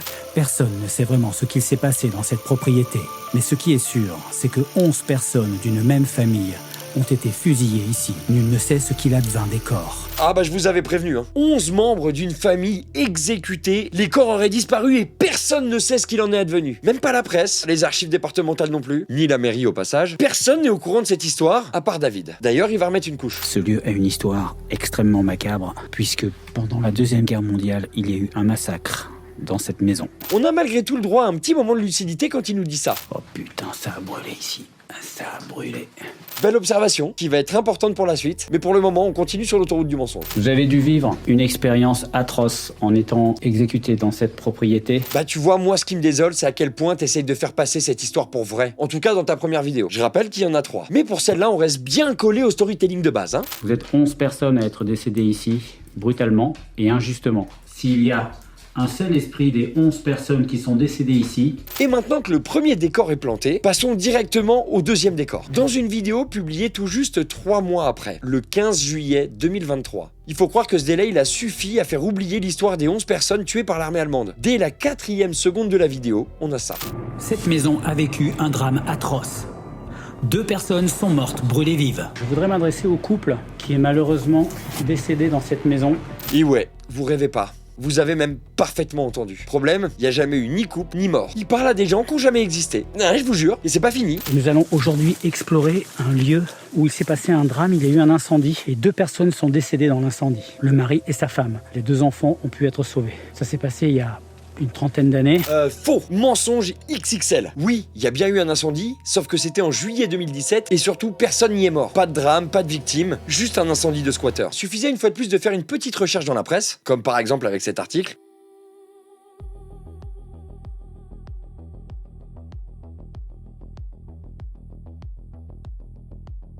Et 2017, c'est pas vraiment il y a une trentaine d'années comme annoncé dans la vidéo. Aucun effort pour essayer de camoufler le scandale. À part peut-être le fait d'y aller de jour. T'es sérieux là? Bah non. Bon, je vous l'accorde, c'est ahurissant. Mais c'est pas fini. Ne vous fiez pas à mon apparente décontraction. Ah bah non, mais je me fie pas, hein. Ni d'ailleurs à ton sens de l'orientation, ni à ta mémoire. Et encore moins à ta bonne foi. Parce que là, on est quand même au-delà du scandale. Se moquer de sa propre communauté, ses propres viewers, en essayant de leur faire gober cette nouvelle histoire dans le même lieu que la vidéo d'il y a 3 mois. Désolé, hein, mais là, le respect, il est mort plusieurs fois. Bref, on continue. Cet endroit est une tombe scellée il y a 30 ans, lorsque le feu a emporté 2 vies. Oh la vache, c'est une grande propriété, puis elle a pris cher en plus. 3 mois, putain, 3 mois. Il y a des cheminées dans toutes les pièces. Ça se voit que c'est une vieille maison. Elle doit avoir plus de 30 ans alors. Hein. Pareil, niveau enquête, ça se pose là. Je vais pas vous la refaire à chaque fois, mais il m'aura fallu pas plus de 5 minutes pour trouver toutes les infos sur ce lieu qui est hyper connu dans la presse. La maison a été construite en 1904, pour être précis. Et c'est pas les sources qui manquent. C'est une époque où il n'y avait pas de chauffage. Faux encore! Les poêles en fonte, ça existe depuis le 18e siècle. Alors non, on n'allumait pas forcément des feux de joie dans le salon pour se réchauffer. Mais revenons à nos mythos. À nos moutons. A priori, il n'y a eu que 2 morts dans cette propriété. Toujours pas. Donc me pointer là-bas directement de nuit, vu que je connaissais pas le lieu et je connais personne qui l'ait fait dans mon entourage. Bah c'est marrant parce que tu dis exactement le contraire au début de la vidéo. Je sais où je vais. Et je sais ce qu'il s'y est passé. Ça te dit rien? C'est une de tes phrases d'intro. Contradiction again! Je rappelle que justement, il était là 3 mois plus tôt, de nuit. Mais non, il connaît pas le lieu. Et ça aurait pu s'arrêter là. Mais c'était sans compter sur l'épisode 3. Publié 2 ans après le second, le 6 septembre 2025. Oui, toujours au même endroit. Et dès la 3e minute, début du storytelling foireux. Paraît-il, selon les urbexeurs, alors c'est surtout les urbexeurs, il n'y a pas eu beaucoup de paranormal fait dans cette maison. Pardon? Le contre son camp ultime. En une seule phrase, il a anéanti ses 2 précédentes théories. On est passé d'un massacre de la Seconde Guerre à une tragédie incendiaire pour finir sur que dalle. Ouais, je sais. Bon, ensuite, la datation du lieu qui varie encore. Cette maison est très vieille, elle date des années 40. Sauf qu'encore une fois, et on l'a démontré juste avant, mais la maison, elle a été construite en 1904. Mais il va continuer à feindre la découverte du lieu. Ah ouais, il a pris cher. Je dirais qu'il a brûlé déjà. Il y a des traces un peu noires, un petit peu partout. Mais il y a quand même des traces de brûlure. Le truc il a brûlé. Parce que la maison a brûlé. Alors quand, je sais pas, ça a l'air de dater. Sérieusement? Et je crois que le clou du spectacle, c'est dans la description que David fait de ses propres recherches sur le lieu. J'ai pas entendu dire D'après les gens qui ont visité ce lieu avant moi, j'ai pas entendu dire qu'il y avait quelqu'un qui était décédé dans un incendie ou quelque chose comme ça.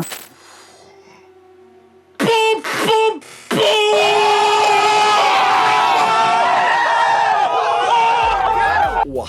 Je pense que là, on atteint vraiment le paroxysme de la mauvaise foi. Mentir à ce point et de manière aussi grillée, c'est purement et simplement de l'abus de confiance auprès de ses abonnés. J'aimerais même qu'ils répondent à cette vidéo afin de comprendre. Croyez-moi, je vise plutôt la tentative de strike comme réponse de sa part. Il va quand même ponctuer la fin de sa vidéo avec cette phrase. Au final, en étant honnête, on est là pour faire des vues. C'est vrai, c'est très bassement matériel, l'objectif réel de la soirée. Ouais. Non, mais pour une fois, il dit la vérité. Parce que pour sa 3e exploration au logis, la tragédie familiale non élucidée et les morts, oublié. Le couple brûlé, effacé. Le feu, métaphorique. Parce que c'est quand même fascinant. Plus il revient sur le lieu, plus l'histoire s'éloigne du réel. À ce stade-là, il enquête plus du tout sur des fantômes. Il en crée des nouveaux à chaque épisode. Et pourtant, les archives départementales de Charente, les bases incendies, la presse locale et même les registres de Saint-Brice sont formels. Un incendie, 2017, 0 décès. Point. Tout le reste sort littéralement de son imagination et de sa GoPro. Le logis du Bois-Clair, c'est son laboratoire du mensonge. Un jour, un massacre. Le lendemain, un incendie. Le surlendemain, une tragédie inventée de toutes pièces. Pas d'enquête, pas de source, pas d'histoire. Juste un type qui revient 3 fois en 2 ans au même endroit et qui réécrit sa propre mythologie. Bref, le seul feu qui est ici, c'est celui de son imagination. Et croyez-moi, il n'est pas prêt de l'éteindre.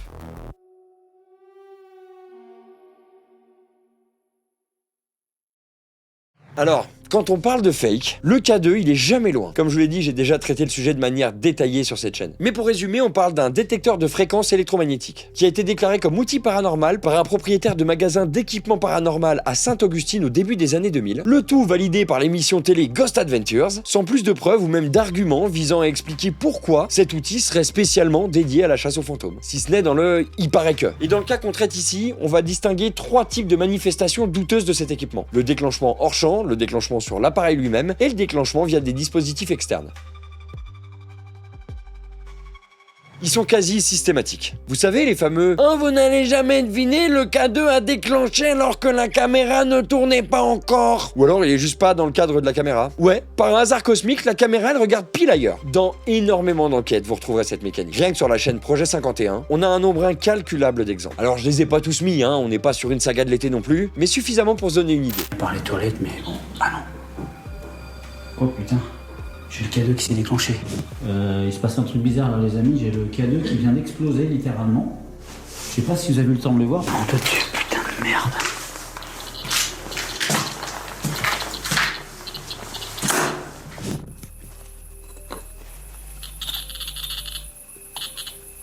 Putain de merde. Là.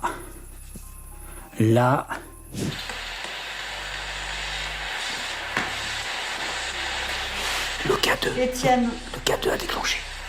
Qui est avec moi? Vous avez entendu? J'ai pas rêvé ou j'ai rêvé?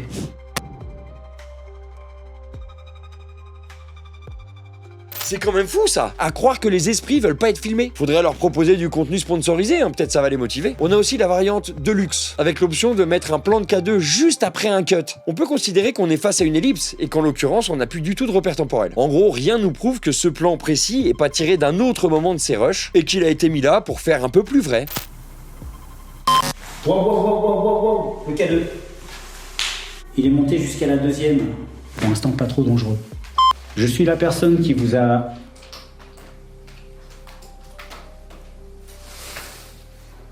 Est-ce que vous voulez que je vous cherche? Oh putain! Si c'est pour dire oui, vous vous êtes suicidé ici.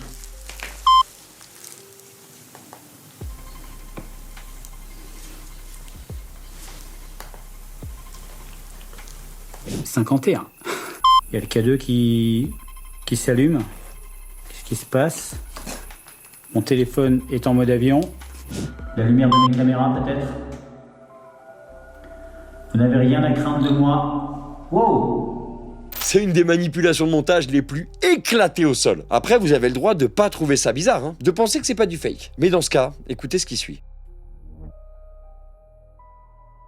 Ok, maintenant on va passer dans l'explicable, le très explicable même. Les cadeaux de ce type sont faits en plastique de merde. Je crois que c'est la meilleure façon de le décrire. Hein. Et calmez-vous les agacés dans les commentaires. Ah bah là, ça veut dire que tu peux démontrer tout ce que tu dis. Ouais. Mais du coup, ça doit commencer à flipper un peu chez certains. Ah ouais, bah ouais. Déjà, on peut le faire déclencher en le bougeant un peu rapidement comme ça. Bon, le feu n'a pas été une franche...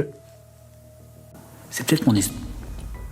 En vrai, c'est le capteur qui réagit au mouvement, comme n'importe quel circuit sensible à l'électricité statique. Il sera quand même malgré tout obligé de le reconnaître parce que c'est vraiment grillé. Ah non. Ouais, d'accord, ok. Quand je secoue mon K2, il s'allume.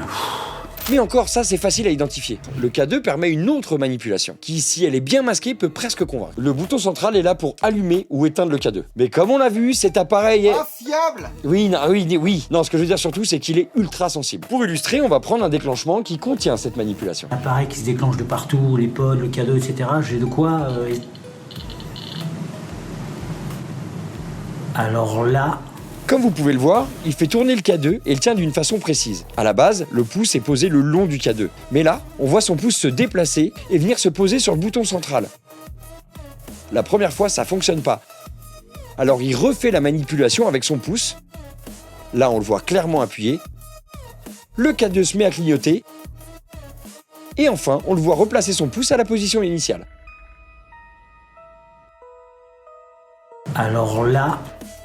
Alors là quoi? Ce trucage est connu par absolument tous les possesseurs de K2. Et là, sa manipulation mise au ralenti, elle nous explose à la tronche. C'est clairement volontaire et en l'occurrence malhonnête. C'est impossible de plaider autre chose que coupable.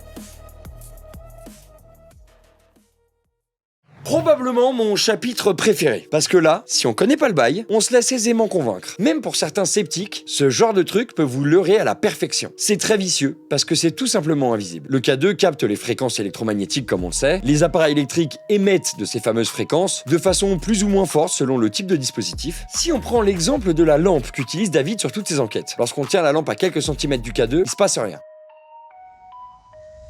Mais si on l'approche et qu'on la colle, ça déclenche. Je préfère repartir par là où je suis arrivé.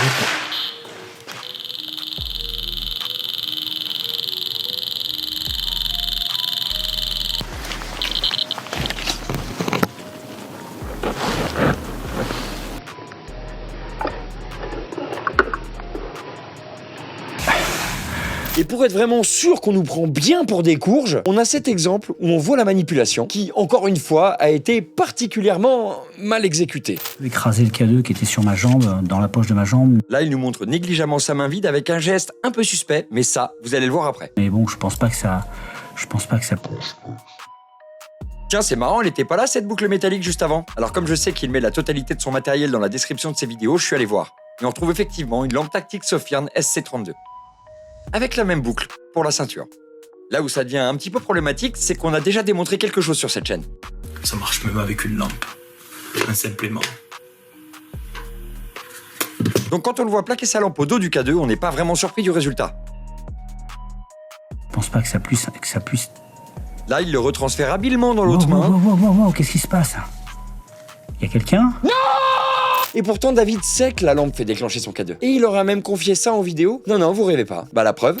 Et la caméra était là, et je ressens... Putain, j'ai ma lampe qui déclenche. Et j'ai ma lampe qui déclenche. C'est dommage, David. Dommage. Peu de personnes ont relevé ça. Mais que tu te trahisses à ce point en ayant laissé ce petit détail au montage, ça, c'est paranormal. Maintenant que vous avez cette info, soyez attentifs la prochaine fois que vous voyez votre enquêteur favori avec ces deux objets dans la même main. Alors avant de vous parler des dispositifs que David utilise pour déclencher son K2, il faut quand même que je m'arrête sur une vidéo en particulier. Il se rend dans une maison inoccupée et il nous présente une de ses inventions, le codex. C'est visiblement une boîte métallique en forme de livre dans laquelle il a mis une poupée vaudou. Hein? Mais pourquoi faire? Ah, aucune idée. Mais il y a quand même un détail qui a pas mal attiré mon attention. La façon dont il tient ce codex. En faisant bien attention à ce qu'il fasse bien face à la caméra. Mais avec cette médiocrité habituelle, il va laisser au montage un plan en contre-champ qui nous permet de voir ça. Il y a un dispositif collé au dos. Alors même s'il avait précisé dans un épisode juste avant qu'effectivement il utiliserait une enceinte pour amplifier la voix de la Ghost Voice, t'avoueras que c'est quand même maladroit de le mettre pile à côté du K2, ce qui a tendance à le faire déclencher avec le Bluetooth, tout en essayant de le dissimuler assez maladroitement. Et vous allez me dire c'est peut-être qu'un micro-détail, mais du coup il va mettre à mal toute la séquence qui va suivre. Et on voit bien David approcher le codex du K2 et ça va déclencher à chaque fois, un paquet de fois, 14 pour être précis.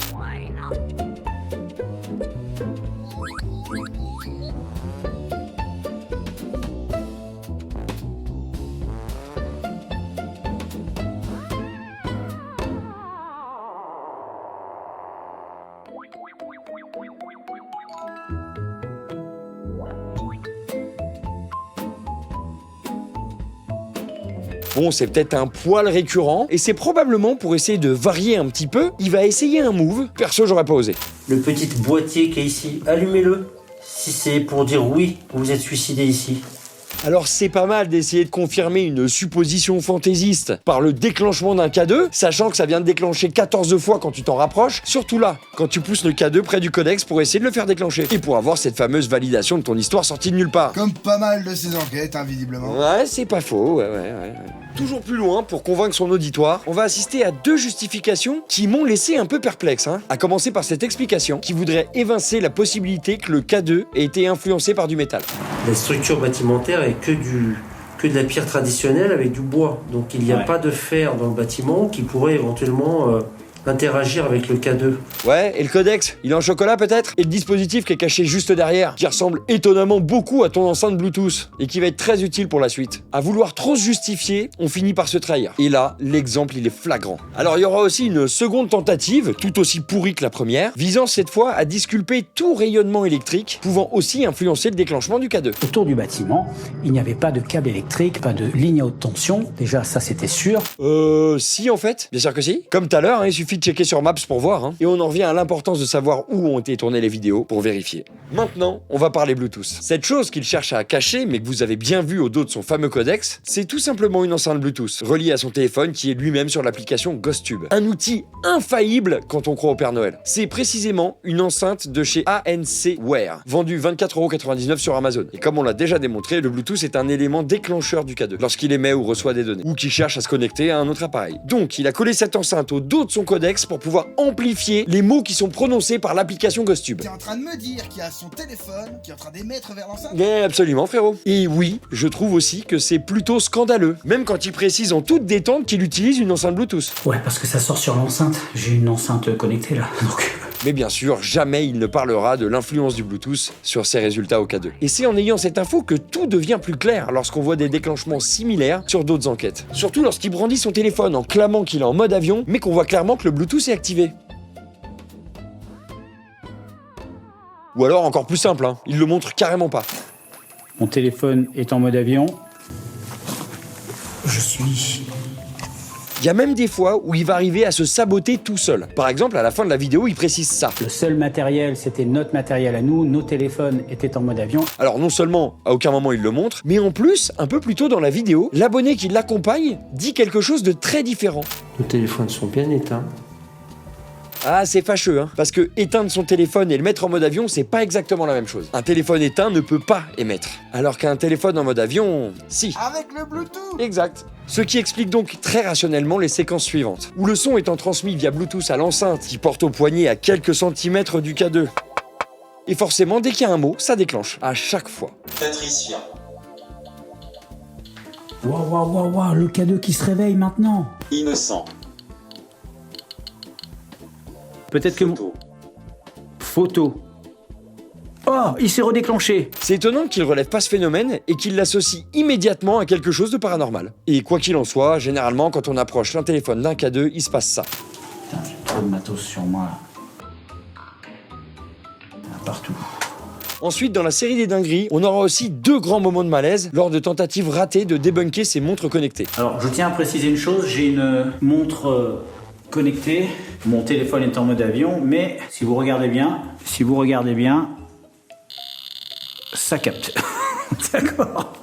Bon, je vais l'éteindre. Ah bah c'est ce qu'on appelle une masterclass. Bon, non seulement la gêne elle est bien palpable, mais ça remet aussi bien des déclenchements en cause. Mais vous commencez à connaître David, il aime avoir un matériel adapté, pointu. Il aura donc la bonne idée de privilégier une marque un peu plus élitiste, Apple, pour être sûr que ça déclenche pas le cas 2. Démonstration. Il n'y avait aucun élément électronique qui pouvait interférer, même pas ma montre. Je précise, parce que je sais que je vais la voir dans les commentaires. Alors celle-là, c'est pas la même. C'est une Apple Watch, j'ai changé. Par contre, on va la tester tout de suite. Est-ce que c'est pas une bonne idée, ça? Alors, on va tester. Bon, alors, les Huawei ont tendance à déclencher, mais les Apple, ça déclenche pas. Ah, si, un peu. Autant pour moi.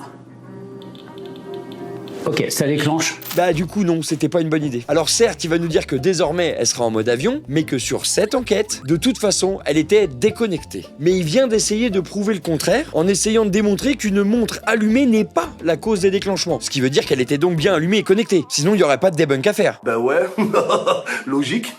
Un deuxième gros but contre son camp quand même. Maintenant, on va se pencher sur un détail qui va vous faire péter un câble. Et en plus, c'est pratique, ça va faire le lien avec le chapitre suivant. Lors des visionnages de ces vidéos, j'ai fini par remarquer quelque chose. Wow.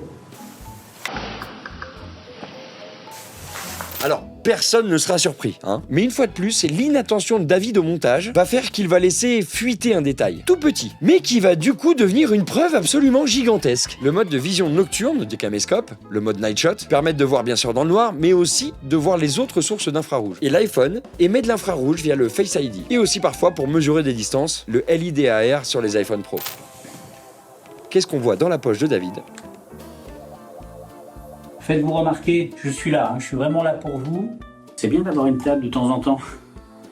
Ça permet de... Ouais, je peux comprendre que vous soyez énervé à ce stade-là, ouais. Et bien entendu, c'est pas la seule fois que ce phénomène va arriver.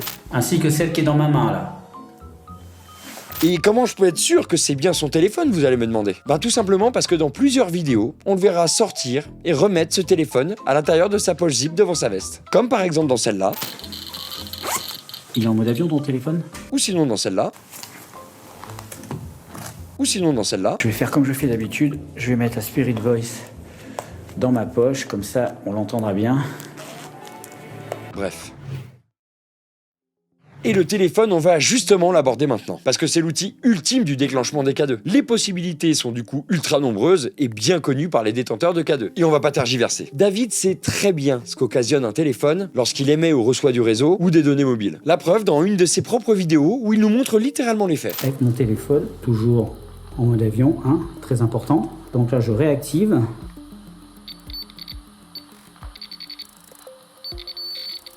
Ça marche. Aucun souci, ça marche. Le K2 n'a pas de bug. Qu'est-ce qui s'est passé?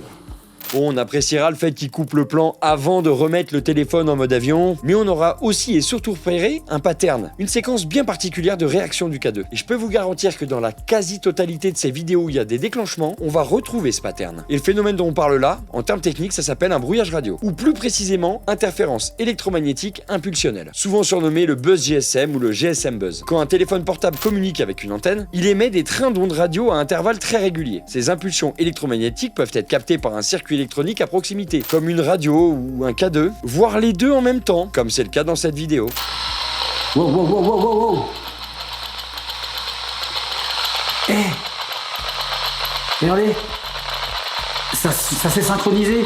Les appareils mal blindés ou très sensibles, comme le K2, interprètent ces impulsions comme une variation de champ magnétique, ce qui donne du coup ce fameux pattern GSM reconnaissable entre mille. Cette interférence, elle est due au protocole TDMA, Time Division Multiple Access, utilisé historiquement par les réseaux GSM. Chaque impulsion correspond à une rafale d'émission de 217 Hz. C'est la fréquence typique du GSM buzz. Et par conséquent, vous allez voir à quel point l'information que je viens de vous donner est importante, surtout quand on a ce genre de plan.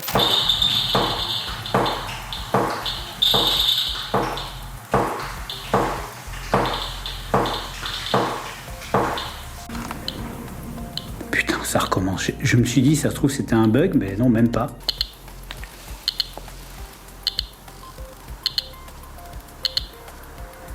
Je l'ai pas inventé tout à l'heure. Attendez, ça repart. On aura aussi le droit à une version filmée avec un téléphone portable, et qui pour les besoins du cadrage est approché très près du K2, et bien évidemment... Qu'est-ce qui se passe? Voilà quoi, bon, que des manipulations comme ça en devient presque énervant. Quoique, quand il fait semblant de pas savoir d'où viennent les réactions du K2 alors qu'il a son téléphone dans la poche. Mais attendez, c'est pas fini! Parce que, à force de mentir sur des détails comme ça, on risque de se faire griller. Alors il a trouvé un moyen d'avoir des réponses de l'au-delà à coup sûr. Une technique infaillible. On va essayer de vous poser des questions. Vous allez pouvoir allumer l'appareil pour nous répondre oui et le laisser éteint pour nous répondre non. Allumez l'appareil comme vous venez de le faire pour me répondre oui. Sinon, laissez-le éteint pour non. Donne pas la patte. Donne pas la patte. Bah tiens, alors on est tous d'accord pour dire que c'est grotesque. Lui, il te sort ça au calme. Après, faut reconnaître qu'avec ce protocole-là, bah t'es sûr d'avoir des réponses, quoi. Mais il faut aussi préciser qu'à ce moment-là, on est déjà bien au-delà du malhonnête. Bien au-delà. Et c'est pas fini. Mais maintenant, je vous avoue un truc. Je vous ai menti. Ah non, pas ça Mike, pas maintenant, pas après tout ce que t'as fait. Non mais calme-toi, c'est pas vraiment un mensonge. Disons qu'il y a pire que le téléphone portable pour déclencher les K2, c'est tout. Et pour ceux qui ont vu ma vidéo sur le sujet, vous savez que nul n'a d'égal pour déclencher un K2 qu'un bon vieux talkie-walkie. Et je sais pas si vous avez remarqué, mais David a fréquemment un talkie-walkie, même dans les enquêtes où il est seul. Alors ok, ça donne un petit côté Lara Croft. Mais hormis les rares fois où il essaye des expériences, où il pose un second talkie à côté des K2, à distance, en espérant entendre quelque chose en retour, en supposant que les entités puissent appuyer sur l'intercom du talkie, sinon je vois pas, et ben il y a quand même un nombre incalculable de vidéos où il arbore fièrement ce talkie. David sait que les talkies font déclencher les K2 quand on appuie sur l'intercom. Il prendra même le temps d'expliquer ça très clairement à une de ses abonnées qui l'accompagne sur une enquête publiée en novembre 2024. Alors, il faut que tu saches aussi une chose, c'est que si tu appuies sur ton talkie, sur le bouton.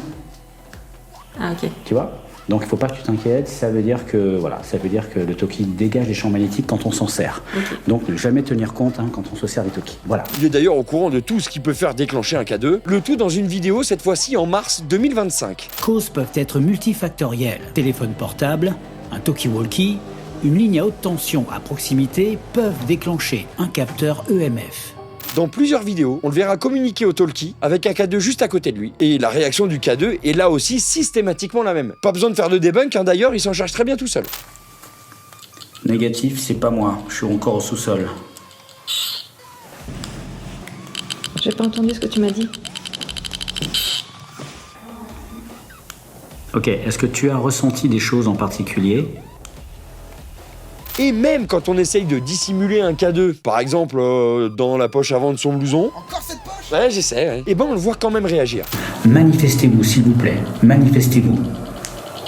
Mais là où je veux vraiment en venir avec ce talkie, c'est relatif à une vidéo en particulier, où on va assister à quelque chose qui serait vraiment dommage de pas décortiquer de près. Pour commencer, je vous mets un extrait où il faut bien tendre l'oreille sur le bruit que fait l'intercom de son talkie, lorsqu'il appuie dessus et qu'il le relâche. Vous êtes là ? On entend vraiment bien le cliquetis et aussi ce petit revêtement en caoutchouc. Maintenant que vous avez ce son bien en tête et que vous savez ce qu'un talkie peut générer sur un K2, on va regarder de très près la scène suivante. Est-ce qu'il y a quelqu'un avec moi ? Je ne resterai pas...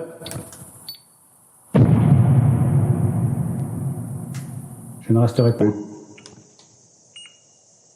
Il a même pas pris la peine de dissimuler correctement cette manipulation grotesque et honteuse. Déclencher soi-même le K2, c'est le niveau -1 de l'honnêteté. Et puisqu'on en est à crever l'abcès au niveau fake, pour le prochain, vous aurez le droit à une version son et image. Je ne vous veux pas de mal.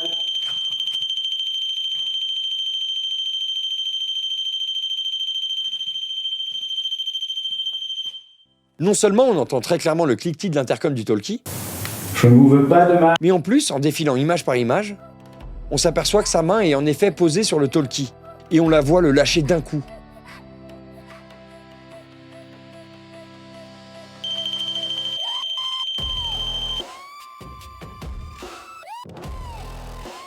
Mais ça, c'est juste impardonnable en fait. Et il va le faire plusieurs fois dans cette vidéo. Si on tend bien l'oreille, on entend une autre fois ce cliquetis, suivi du déclenchement de ses appareils, avec le même timing. Je ne resterai pas longtemps non plus.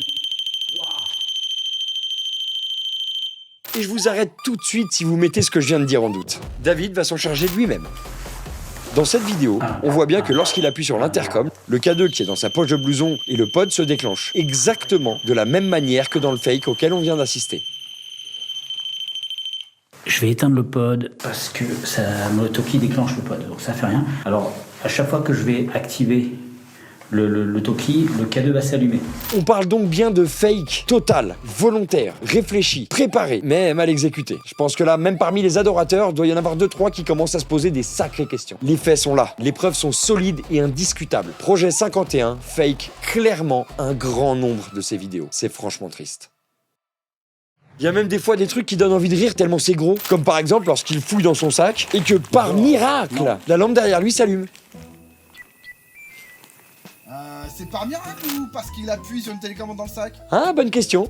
Perso, j'ai mon idée. Et c'est bien évidemment jamais terminé. Jamais à court d'idées, David. On aura notamment le droit à une tache sur son objectif due à une goutte d'eau séchée, qui crée un phénomène de flair, et qui est encore pris comme une intervention potentiellement paranormale. Ben on va...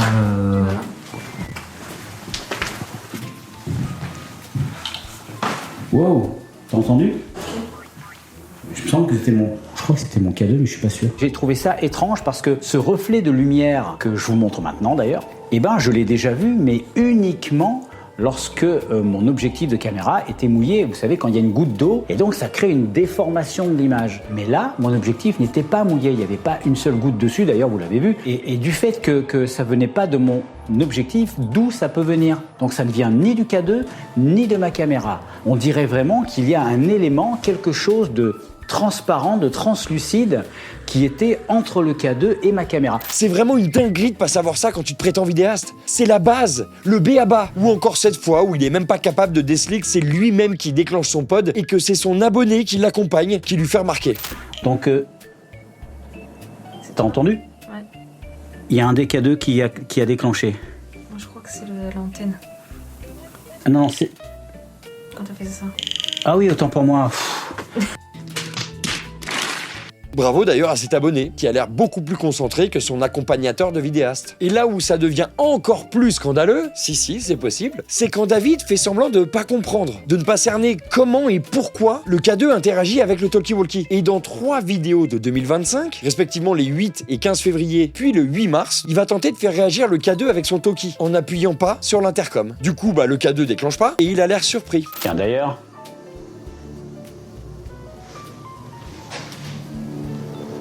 Bah merde, pourquoi ça marche pas? On établit une conclusion parce qu'on a eu un phénomène et quand on veut le vérifier, ça ne fonctionne plus. Ah, ça il n'y a plus d'interférence là. Hein. Pourquoi il y en avait dans le château du tueur en série? Pourquoi il y en avait? Et là, il n'y en a pas. D'ailleurs, ce qui a été très bizarre, c'est que quand j'utilisais le talkie, les autres K2 qui étaient à côté du talkie ne s'allumaient pas. C'est difficilement explicable. Normalement, quand c'est un problème technique, lorsque c'est le signal du talkie qui interfère avec le K2, quel que soit le moment où vous l'allumez, ça interfère toujours. C'est le même signal. Alors que là, non. Alors, comment ça peut être possible qu'en 2025, tu te demandes comment fonctionne ce matériel, alors qu'on vient de voir qu'en novembre 2024, t'en faisais la démonstration à une de tes abonnés. Et là, tu savais très bien que c'est à l'émission que ça interagit avec le K2, lorsqu'on appuie sur le bouton de l'intercom. Et vous savez quoi? Ils savaient ça depuis bien plus longtemps même. Dans une vidéo publiée le 15 juillet 2023, soit 2 ans plus tôt, ils déclaraient déjà ça. Il n'y a vraiment que mes talkies, quand je les ai, quand on est à plusieurs, où là il faut faire attention, vous l'avez vu, à chaque fois qu'on utilise le K2, on éteint les talkies et inversement, parce que eux par contre ils peuvent activer. Donc pas de talkies. Il savait déjà depuis longtemps comment ça fonctionnait. Mais en 2025, il est pris d'une amnésie soudaine, qui lui a fait oublier toutes les notions d'utilisation de son matériel. En tout cas, c'est la seule explication plausible. Sinon, ça voudrait dire que, là aussi, il est encore en train de mentir. Que vous me détestiez ou pas, les faits sont là. Posez-vous la question quand vous regarderez une vidéo de votre enquêteur favori. Et essayez de rester objectif.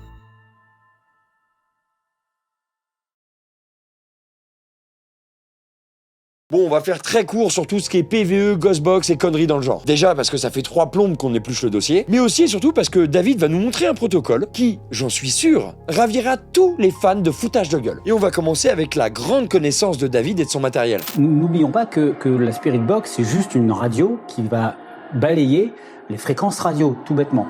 Donc on fait en sorte qu'il y ait de moins de radios possibles qui soient captées grâce à la conception de l'appareil qui est fait pour capter le moins possible de fréquences. C'est du pipeau. Alors ça, c'est du génie pur, Une radio qui capte pas la radio. D'accord. Non mais on applaudit l'innovation, En vrai, la Spirit Box, c'est littéralement un tuner radio qui balaye les fréquences en continu. Donc si elle captait pas la radio, elle servirait à rien. C'est un peu comme se dire, tiens, ma fourchette est faite pour éviter les aliments.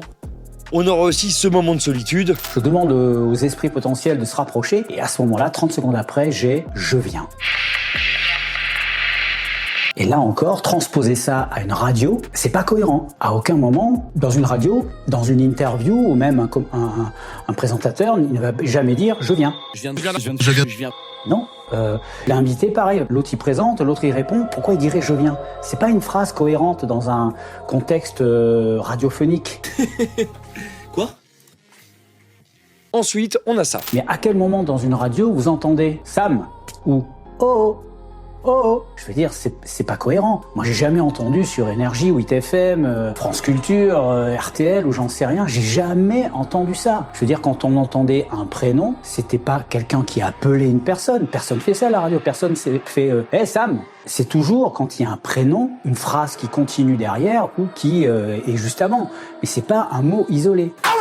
Alors cette partie, c'est une masterclass de désinformation acoustique. Il te sort très sérieusement à quel moment dans la radio on entend Sam ou oh, bah littéralement dans 80% des refrains FM depuis les années 90. Ça n'a rien de mystique, hein. C'est juste de la pop. Et quand on connaît la vitesse de balayage de la Spirit Box SB07 qui peut sauter d'une station à l'autre toutes les 50 millisecondes, c'est évident que c'est de la pareidolie et que c'est ton cerveau qui reconstitue des syllabes au hasard. En gros, on a un mix entre énergie et un sèche-cheveux et lui, il entend Mozart qui lui parle. Et maintenant, on va rentrer dans le protocole selon David. Comment vous appelez-vous ? Josué.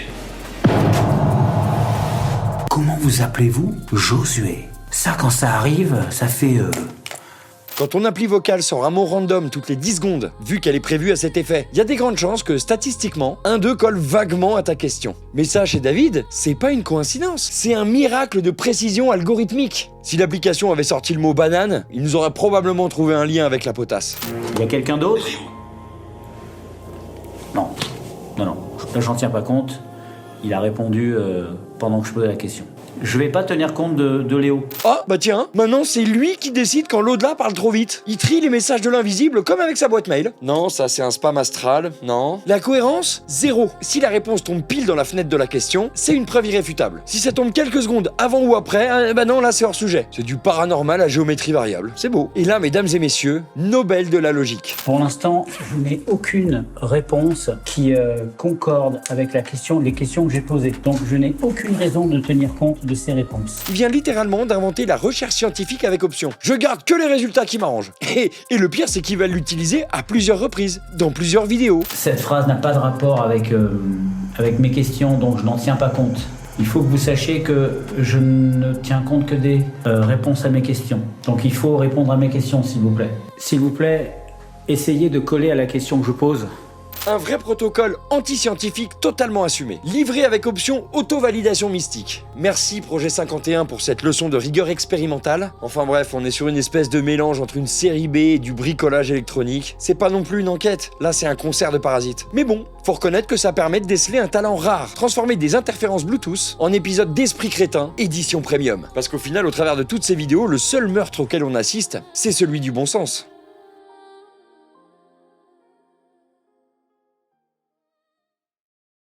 Allez, cette fois-ci, on passe du paranormal au plagiat spectral. Après copie comique, je vous présente copie cosmique. Dans une vidéo intitulée Paranormal, ces 10 photos ont retourné Internet. David nous balance un long monologue, très narratif, très documenté, presque journalistique. Darren Pallister, qui travaille comme nettoyeur de tapis et de tissus d'ameublement, et sa fiancée Jessica Mason habitent une maison à Aintree, dans le Merseyside, en Angleterre. Le 2 janvier, à 3h du matin, Darren s'est réveillé et... Ah oui, non mais ça c'est parce qu'il en a pas écrit une seule ligne en fait. Et ça, c'est très grave. Surtout dans un contenu présenté comme une recherche personnelle. Quand on compare son texte avec l'article du site mindshadow.fr, on découvre une ressemblance littérale. Même phrase d'intro, même texte à 3 formulations près, les mêmes erreurs de syntaxe. Et bien sûr, les mêmes photos.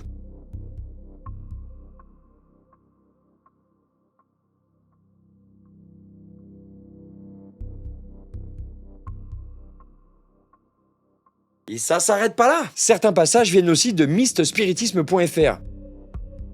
recopiés mot pour mot eux aussi. Mais entre deux citations, David ajoute des phrases à lui, façon Discovery Channel, histoire de donner l'impression qu'il a enquêté lui-même. Raté. Résultat, un texte patchwork, moitié pillage, moitié bricolage, présenté comme des recherches personnelles sur des photos troublantes, mais quand tu recoupes les sources, tu vois très bien qu'il a juste fait un copier-coller du blog. Donc, d'un point de vue factuel, l'article original, surprenante image de fantôme, date d'avant la vidéo. Les phrases y sont reprises à l'identique dans la narration, mais aucun crédit ni mention de source dans la description ou dans la vidéo elle-même. Les morceaux qui viennent de mystspiritisme.fr sont pas crédités non plus. Autrement dit, on est sur un cas de plagiat avéré. Et en France, même sur YouTube, c'est pas un détail. Ça peut tomber sous le coup de la propriété intellectuelle. Article L122-4 et ceux qui suivent. Ça se dit enquêteur du paranormal, mais au final, la seule chose qu'il a réussi à invoquer, c'est le fantôme d'un article de blog. C'est une honte auprès de sa communauté, une honte, un leurre scénaristique, un manque de travail et d'effort à fournir des sujets. Et ça, c'est une exclusivité de chez Copie Cosmique. Bon, si vous êtes encore là, bah déjà respect, parce qu'on vient de se taper 10 mois d'enquête, 38 vidéos disséquées, un Everest de mythos, et plus de plot twists que dans un épisode de Game of Thrones. Mais alors, qu'est-ce qu'on retient? Que se prétendre enquêteur et ne jamais enquêter, ben c'est un concept. Que dire y a rien sur internet alors que t'as tout en 2 clics, c'est un art. Que confondre un château viticole avec Poudlard, une demeure bourgeoise avec un fort médiéval, et un hôpital militaire avec un asile psychiatrique et un EHPAD, bah c'est un style narratif. Et que réussir à caser un tueur en série australien, des gitans fantômes, des pendus imaginaires, dans des lieux où rien de tout ça n'est jamais arrivé, c'est carrément un DLC là. Et pourtant, le plus fou dans cette histoire, c'est que c'est pas le paranormal le problème. Vous pouvez croire aux esprits, aux entités, aux démons, aux dimensions parallèles, aux portes cosmiques. Moi, je vous juge pas. On juge jamais la croyance. On juge le travail et les vidéos. Et le problème, c'est quand l'histoire vraie se fait kidnapper par l'histoire rentable. Quand on remplace des faits par le fan service, la recherche par le storytelling, la curiosité par la mise en scène et l'enquête par le menu best-of mensonge, plus frisson, plus poubelle historique. Moi, je suis pas là pour vous dire n'y croyez pas. Je suis juste là pour vous dire ne laissez personne vous raconter n'importe quoi. Parce que le vrai mystère finalement, c'est pas les fantômes, c'est comment on peut avaler tout ça sans vérifier. Et si vous voulez vraiment savoir la différence entre une enquête paranormale et un récit inventé, bah vous venez de le voir. Une enquête, ça cherche, ça vérifie, ça source, ça recoupe et ça admet quand ça sait pas. Et pour ça, pas besoin d'inventer un cimetière indien ou un serviteur enterré dans le gazon pour exister. Alors moi, je vais vous laisser avec ça. La peur, c'est puissant. L'imaginaire, c'est puissant. Mais la vérité, c'est plus fort que tout le reste. Parce que c'est la seule chose qui résiste au temps, aux vérifications, et aux archives, à la presse, au cadastre, etc. Prenez soin de vous, les fêlés de l'étrange. Restez curieux, restez critiques, restez ingouvernables. Et surtout, souvenez-vous, ce qui est terrifiant, c'est pas l'invisible. C'est quand le mensonge se déguise mieux que la vérité. Moi, c'est Mike. Et moi, c'est Tom. Et ça, c'était une vraie enquête. Et bien sûr, si cette vidéo vous a plu, je vous invite à rejoindre la chaîne en cliquant sur s'abonner. C'est gratuit, ça prend 2 secondes et ça vous tiendra au courant des prochaines vidéos qui arrivent. Vous pouvez nous retrouver tous les mardis avec Tom Studio pour CQFD sur Twitch à partir de 21h. On espère vous voir là-bas. Et d'ici là, n'oubliez pas, les sources mentent rarement. Les gens, si. Ciao. Je le regarde glisser dans le noir, lampe tremblant. On dirait un fantôme qui fait semblant d'être vivant. 51 nuances de fake, prophète du vide en détresse. Il invoque les morts, mais même la mort refuse l'appel. Chaque craquement devient un meurtre, chaque ombre un aveu. Frérot, t'es tellement loin du réel qu'il a porté plainte. Tu hurles, c'est un signe, mais même les acariens sur la rampe te trouvent trop théâtral. Y a pas d'esprit, c'est juste toi qui te perds, comme une bougie persuadée qu'elle peut faire paniquer l'univers. 51 nuances de fake.